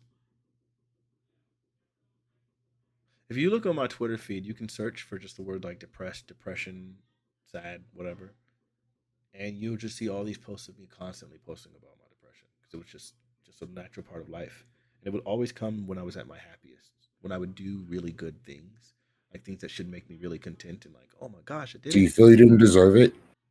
No, I think it just was always empty, which is why Ecclesiastes is like was such a profound book when I finally read it. Because in it, it's Solomon writing, and he's just like, remember, he kept talking about vanity of vanities. He's like, I did this, I got all this stuff, and all of it was vanity. I got this, I became the wisest person on the planet, and all of it was vanity. I got the greatest vineyards of all times, and all the gold, and more than anyone else, and I had this many wives. And it's just like popping off. Like I did everything, and none of it was Full red fulfilling. pill. Right? He had the Yeah, Bugatti. He had yeah. everything he needed. They did, but it ends up being unfulfilling. And I say that to say that, like, for me, I had that experience. When I would finally accomplish what I wanted, nothing satisfied. And so I think that's why I was so depressed. And I think that's why I was happy, like I would get most depressed during the happiest times, because instead of me going, "Hey, I did it," I would go, "Well, now what? Now what do I want to do?" What's next? Oh, you are Nothing was voracious. fulfilling. That's what it is. You are voracious. That's what it is. You have drive for so many different things. Sure. And but it so can be once you unhealthy. reach your goal, you're a goal setting individual. Once you reach that goal, because I don't believe there was any, you seem like an objective individual. Mm. And once you reach that objective, because nothing else was there, now what's the next objective? You need Yep. a purpose. Yeah, and now I And feel that's empty. amazing. Yeah. And like It's seeing, like watching that stream you did today, that was amazing. Like your mm. accomplishments. Thank you. Thank you. Yeah, that was huge. I respect it. Yeah. I'm gonna work on that video and try to put out number 2 tomorrow. Um, I got church in the morning. I play for a 7-day Adventist church. Oh, great. Um, That's what I have issues with. Like the speaking in tongues portion of Seventh Day Adventist, just kind of, ooh, it gets you. So my yeah. church, my 7-day Adventist church, I've never actually known a 7-day Adventist church to do it. Not saying that none of them do, but I've never known any of them that have. But yeah, they have. We just have differences in understanding. So what I've come to the conclusion of, what I've come to the conclusion of is that we as Christians, again, what the whole thing that we know that is Christ came to live, that we might have life more abundantly. And I see how unabundant life is when when some people are taught not to be successful, because so many people believe money is the root of all evil. But that's not what the Bible Was says. love of money The is the root love of of all. money is the root of all evil, not money. But most people don't quote that correctly, and so we kind of like internalize this like Bone despising of Thugs money did for the for love the of love money. of Yeah, yeah. Um, which is crazy. Very so, man. Look, yeah, we just got to have another conversation, bro, because I want to talk to you about like the Illuminati in the music industry. I I'm think down for ridiculous topics. 100%. Here's why, bro. Because listen, I've told people this before. I have a conspiracist's brain. I do. Like I think I my do too. yeah. But when Well, I let go of the thing that made it happen, it went away. sure. And now I can look at things rationally and go, no, this is happening. No, there's instability here. No, these are the catalysts. Yeah. These are the problems. I can see the patterns properly because I'm not interjecting a preconceived notion of there is a spiritual force inside of it. Okay. It just is what it is. I hear you. So look, here's what happened with me. I decided, like, because it was so unhealthy for me to constantly think about Illuminati stuff, I just decided I'm just not going to think about it anymore. I never actually defeated those ideas. I never got to a point where I'm like, okay, hey, so I was wrong. Like I did about like some of the other stuff where I'm saying, hey, I now know that this was wrong. Like the Pokemon thing. I can tell you, Pokemon never meant demon in my pocket. Yo, it I sucks. I can say that. I can't say there is not satanic forces and satanic energy imagery within the music industry. I can't say that. So here's the thing I had to tell a coworker recently. Satanists don't worship Satan. There are I'm some weird ass Satanists that do believe there's a Satan, but most Satanists are actually just troll ass atheists. sure. That's all they are. And they are trolling people that are pushing religion. I think that I don't disagree with that. I think for a lot of them, because it's hard for me to accept the idea that there's a person out there that genuinely believes that God is real, Satan is real, understands that God is all powerful, and still thinks, but I'm going to worship the guy who was literally kicked out of his abode and literally like has a destiny in hell versus the most powerful being of all time that transcends time, space, and matter. Right? Like that sounds crazy to me. It Though is there are crazy. those people out there, though there There are are those some. people. There's some Um, weirdos. and I think there's also the people that yeah, that even though they know that whatever, they just feel like, hey, you know what, I want this so bad that I'm willing to just be in league with this thing if it means that I'll have the abundant life that whatever. And it's just the immediacy of success and so on and so forth will change that. And I think I can show you music videos where that very clearly, obviously intentionally use OD satanic imagery. Well, I'm saying those like people like They're Lil just Nas X, trolls. they're Oh no, trolls. no, not Lil Nas X stuff because he's obviously He's trolling. obviously a Yeah, troll. that no. But I'm And saying, Hollywood themselves, they are into the same thing. There's a bunch of people that are in the Satanic Temple. Like, I'm going to say a lot of the people in Hollywood themselves are probably either Satanists or atheists. So they do this stuff just to screw with Christians and their sensibilities. some of this There stuff may be gonna have some to be that talked about believe off it. stream. Oh yeah, for sure. I'm down. Yeah, Like, we gonna go in, bro.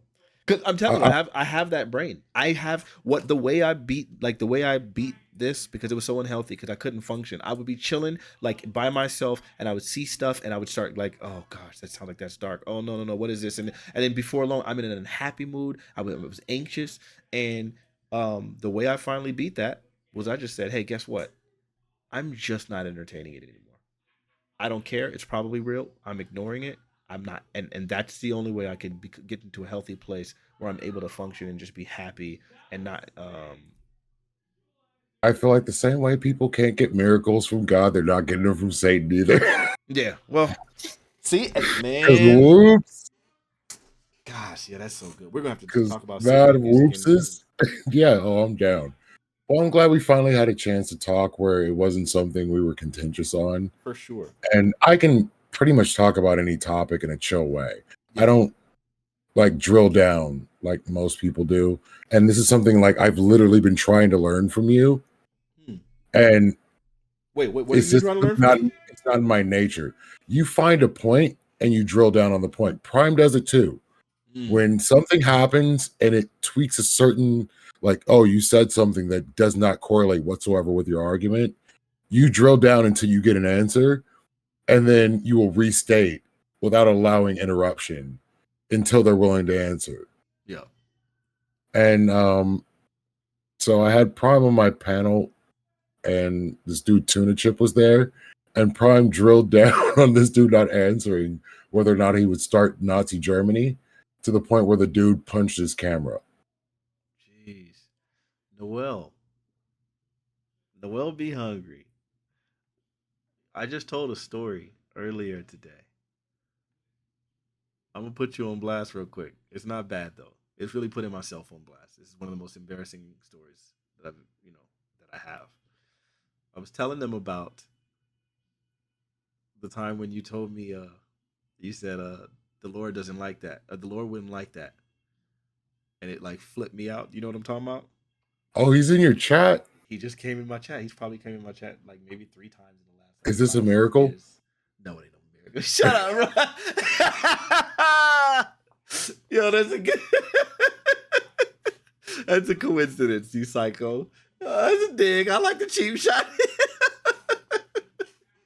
That was really good, bro. That's a good one. I can take that. Look, bro, I want us to have another conversation.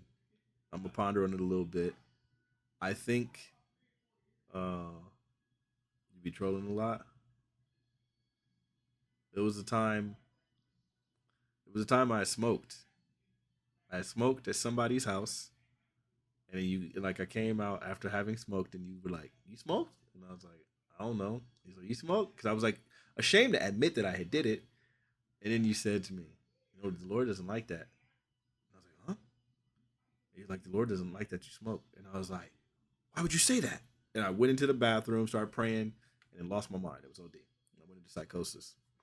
I don't know if you remember that. It was now I can look back at it and see just how much religious repression I had, like how much of that nonsense. But You had stronger PTSD than I do right now. Mine just like triggers up, and I'm just like, I'm not going to deal with this. I don't want to hear it because these promises seem hollow to me, and I feel like people are being lied to, and I just walk away. But I still like watching like atheist call-in shows and stuff to like, I like to hear people's evidence for why they are convinced. Yeah. Because that is my greatest question to anybody that says they believe. I have to ask, what convinced you? So and I'm not going to ask you. I'm not going to ask you. We can do that another day, unless you really want to do it right now. But that's usually my question: is what convinced you, especially the people that were atheists and became Christians. Look, I'm gonna give you this real quick. I'm gonna tell you what convinced me. Two things. Two things. One time I was really, really young. So remember how I told you how conservative and psycho everything was growing up? Mhm. Part of that stuff, like, yes, there was no television. Yes, there was no sports. Yes, there was whatever. But there was also no medication, no medicine of any kind. There was only divine healing allowed. And so that meant no hospitals, no etc. So I wasn't born at a hospital. I was born at the pastor's house of the Mm. place, the organization that I was brought in. And I never have had medicine. Okay, I've still never been to a doctor in my whole life. Um, so I got sick and I got an ear infection. And then normally, the way you fight an ear infection is with like antibiotics and things like that, like penicillin and stuff. I was a very, very young kid, around 7 or 8 years old, and I had a really, really, really bad ear infection. And after my ear infection, I was in my bed. I was laying in my bed crying because it was really painful. But I wasn't crying audibly. I wasn't even making noise. I was just crying because it hurt. And my parents came into the room. I don't know how they knew I was crying, but they just started praying. Both of them, mom and dad. And they prayed for me and they said amen. And almost immediately, all pain disappears and I'm perfectly fine. So for little 8-year-old me at that time, it was like, Oh, that gets it. okay, God was real. Whoa, okay, so I know He's real. He did this for me, right? And that carried me for a while. Second thing that happened one day, I was fasting. I was working this little job at this video game store, and I was fasting. And um, I went. It was doing on my lunch break. I went across the street to the Green Burrito to go grab some food, and I just normally just cross the street, And in California, they give you tickets for jaywalking. You know, Oh yeah. this ain't New York. I got interesting stories about that. Noel Brown saved my life, legitimately. I would have died. Literally saved my life. I don't know if you remember that story, Noel, but I do. Um, but anyway, so I'm in the restaurant and I'm ordering my food, and then occurs to me, wait, oh that's right, I have to fast until 2 p.m. because I used to fast until 2 p.m. Uh, and I can say, yeah, I'll never forget that. Thank you, bro. But so I was like, while I was saying, I was like, oh, that's right, I'm supposed to fast till 2 p.m. I'm gonna keep it concise. So since I was fasting, I was like, oh, that's right. Then I just won't eat until later. But I'm just gonna go ahead and I should start praying. I haven't really even been praying that much. And normally when I'm fasting, I'm praying a lot. I'm just thinking about God and kind of communing with God and all that stuff. So I'm doing that. So I start doing that the whole time while I'm waiting for my food and everything. And I like get into this really like tight meditation with God where I'm just like talking to Him and so on and so forth and really enjoying this space while I'm waiting for them to give me my food. They eventually give me my food and I'm like, okay, I'm about to go back to work. So I grab my food and I'm going and I'm going to cross the street. And you always jaywalk because it's like, yeah, it's a little bit to the crosswalk. And it's like, why do that? Just cross right here. It's really easy. There's a divider in the middle of the street. It's so simple. Just go ahead and cross. And I do that every day. Every time I work, I do that same thing. And I always get lunch at the Green Burrito, literally every time. While I'm doing this prayer with God and communing, I believe that I hear a voice and it says, don't jaywalk. And I'm like, don't jaywalk? What? I'm like, is that my conscious? Is that my mind just telling me to do this because and I'm like, is that God talking to me? And then I go, it's probably my mind talking to me, like because now I'm in this space. So I'm mentally telling myself God is talking to me, like telling me not to jaywalk. And then I think of the scripture that talks about obeying the laws of the land. And I'm like, oh, normally when God is talking to me, He'll give me a scripture to correlate with that thing. Ooh, Same, that's deep. hold on. Same voice says, I can show you that I'm God. Because I'm still wondering, like, but how do I know that this is God and not me? Not me just recalling a relevant scripture. And the same voice says, I can show you that I'm God. And I accepted it already. I was like, no, I know that you're God because you gave me the scripture. You brought the scripture to my recollection that correlates with this. And he says, but I can show you.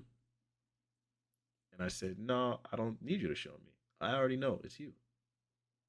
And then he says, I'm going to show you anyway. And I'm like, what? Okay. So I just walked to the light and I pressed the button, and immediately a police officer turns right. Had I crossed the street, he would have saw me right there, immediate jaywalking And I'm ticket. jelly. I'm extra jealous. I say that I'm sorry. I'm sorry. I'm sorry. I understand why that No, I would was make you going to be. jealous. I didn't think of it in that way. It's just a But profound it's, moment about for me, right? But I yeah, say no, this, it's and amazing. the takeaway from me was because used to sit with that for a bit, and I used to question myself, and I would say, okay, well maybe I'm schizophrenic, like because I still am trying to find a way to doubt or dismiss this occurrence that happened. But I keep saying to myself, but schizophrenia doesn't yield like results. And it's not, and it would have been something if I said in hindsight or something. But it, he told me directly, I'm going to show you anyway, despite me saying I don't need it. And then that happened. So then it's like, yo, for me personally, this is why I say, when people ask why do I believe? This is why I say, having so many experiences like that, I don't know of a rational way to dismiss it. Like maybe the earache thing, I could probably even say, I called it earache, but it was an ear infection. I could say, oh, maybe that was just a placebo, right? Like because they prayed, then like I convinced myself I didn't, like how parents kiss it and make you feel better. I can normally rationalize, okay, it's possible that this thing isn't God. I can do that all the time. For this one, I have a few of them that I can't think of a rational explanation. I don't know how to dismiss it. So for that reason, I believe. That makes sense? That is what we call testimony. Solid I guess testimony. so, yeah, for sure. And I I'm not can't trying to argue. testify, but yeah. And I wouldn't even dare try to argue against your personal experiences. Like I would sit there and just like, oh, in my atheist brain, oh, well, maybe that was at the point where the infection reached its zenith and it was probably draining out of your ear at that point. Or, Right. You had an idea in your mind of, I need to be more mindful of the laws, and God wouldn't like me not following laws in that moment because you were feeling guilty because of, like, I could rationalize out whatever I want, Sure. but what you felt, I can't argue against. Right. Right. And I've not had that experience. I'm not going to lie to you. I've had like, so I've had dreams that actually come true. That's the worst fucking thing. Mm. I can't call it a miracle. I just say my brain is smarter than I am. But I can't even explain the detail in which my brain went to.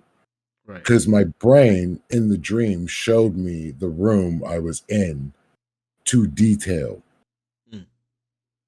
And in the dream, I was going to be in the bed, sleep, and something was going to attack me. Mm. And I want to say 9 months later, that exact thing happened. In real, like while not asleep?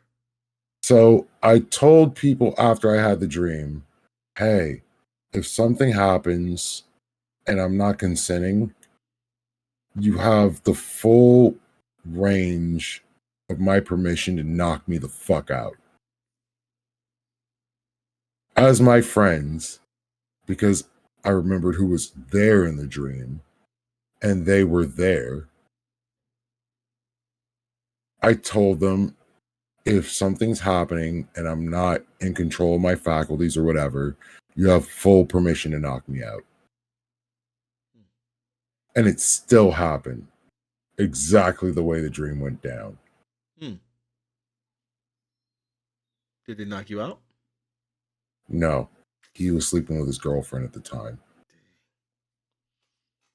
They had, Nah. his girlfriend and her friend had a deal that she would distract him while they got us drunk, and basically she was going to crawl on my bed. Hmm. And that's what happened. And I've been telling this chick no for months. Oh, I'm sorry that happened, bro. So, like, I knew it was going to happen from a dream I had. It was a room in a cabin I'd never been to. I could see the slatted walls. There was a bunk bed in the room. And I was going to be attacked in my sleep. And this happened. I told people, this is what the dream was. This is what happened. If it's getting there, knock me the fuck out.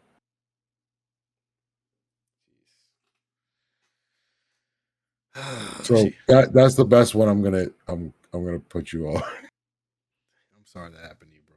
That's so disgusting. Hey, you live, you learn. Yeah. Hey. But future conversations, I am down for. We're gonna schedule another one. I am so appreciative of your willingness to have this conversation. I understand like the stuff that you've gone through and how it's impacting you. I totally understand where your rationality comes from. I think the way religion has been used and abused is just outright harmful. And I think your experience is like the experience that I had to like the 10th to like 10 times. Like so much of a higher magnitude.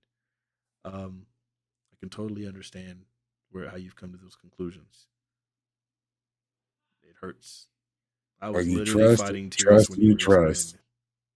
Yeah, man. And it's like there comes a point where you're like, why bother trusting? Whatever's gonna happen is gonna happen. And listen, I'm gonna close with this for myself, and you're gonna get the last word. For me, I think the way I've always avoided that type of disappointment is because I learned two things. Number one, I believe God's no's are much more important than his yeses. Because I think there are plenty of times where I want to do something because I want it, and I don't think that God wants me to, and I shouldn't do it because it's not going to work out good for me, and I don't know any better. And God will help me not to achieve the thing that I need, and I can find out in hindsight, oh my gosh, that would have been an absolute disaster. Which helped me come to the realization that his no's are more important than a yes. Sure, give me the thing that I want, it'll be great, and I'll appreciate it. But deny from me the thing that I don't need is so much more important. Because wants are endless. Troubles can really, really negatively impact you. So I think there's always the need for me that I've always prayed the same way that Jesus did at the Garden of Gethsemane. It's the idea that, listen, this is what I want, and I do it all the time. God, I want this. I would like this, please. But if you don't think it's a good idea for me to have it, don't give it to me. It's not my will but yours. I want this, even when it's for something that I really desperately want. God, can you please do this? But I want you to have your way. If you can find it in your will for this to happen, allow this to happen. One, I'm never disappointed because I'm never like, oh, God doesn't answer my prayers. And number two, because I genuinely believe God is a loving and caring being, for me, I feel like comfort in the idea that I can trust the outcome to be something more beneficial. And whether you're an atheist or not, like from an outside perspective, you can understand that release and acceptance in almost like a serenity way that like I can't control the outcome, so allow me just to relax and be fine with whatever happens is healthy for an anxious type of person, if that makes sense. So I would never in a billion years pray and demand God save someone that's important to me. And I think the people that do those kinds of things are really, really harmful. That's what I'm closing with. You get the final word, bro, and then we'll catch up another time. Well, that was beautiful and eloquent. I can't even argue against it. It's a situation of understanding that I have to recognize cause and effect in my life, and some things, the causes just aren't ever going to be explained. Bad things happen, and they don't have to be for a reason. It can be senseless. Reality is chaotic, and trying to pin that on anything is just going to cause me inner turmoil. So to understand the universe works as it does is a solace to me in a better way than thinking that some deity didn't care enough to save my loved one or to keep me from losing my job. I can just say, hey, maybe they were short on money, like there's a quantifiable reason for it. And that's just a lot healthier in my head than trying to cling to. And there's always going to be undertones. I don't know if I'll ever shake off all the undertones that I've been indoctrinated with. They may trigger me forever. And the further I get away from them, the better understanding I get of the natural world I live in and can appreciate the people I'm with, the time that I'm with them, because some people are only with us for moments. And to treat it as any less of a blessing is criminal. To think that, oh, well, my grandmother I only got to meet her once. You were thinking you're going to see her later. So that day when you met her, you didn't treat that moment to the fullest. And I think a lot of this keeps us from living in those moments because we believe there's something else. And that's fine if it orders your life and makes you a better person. Please believe in it. I would please reinforce you believe in it.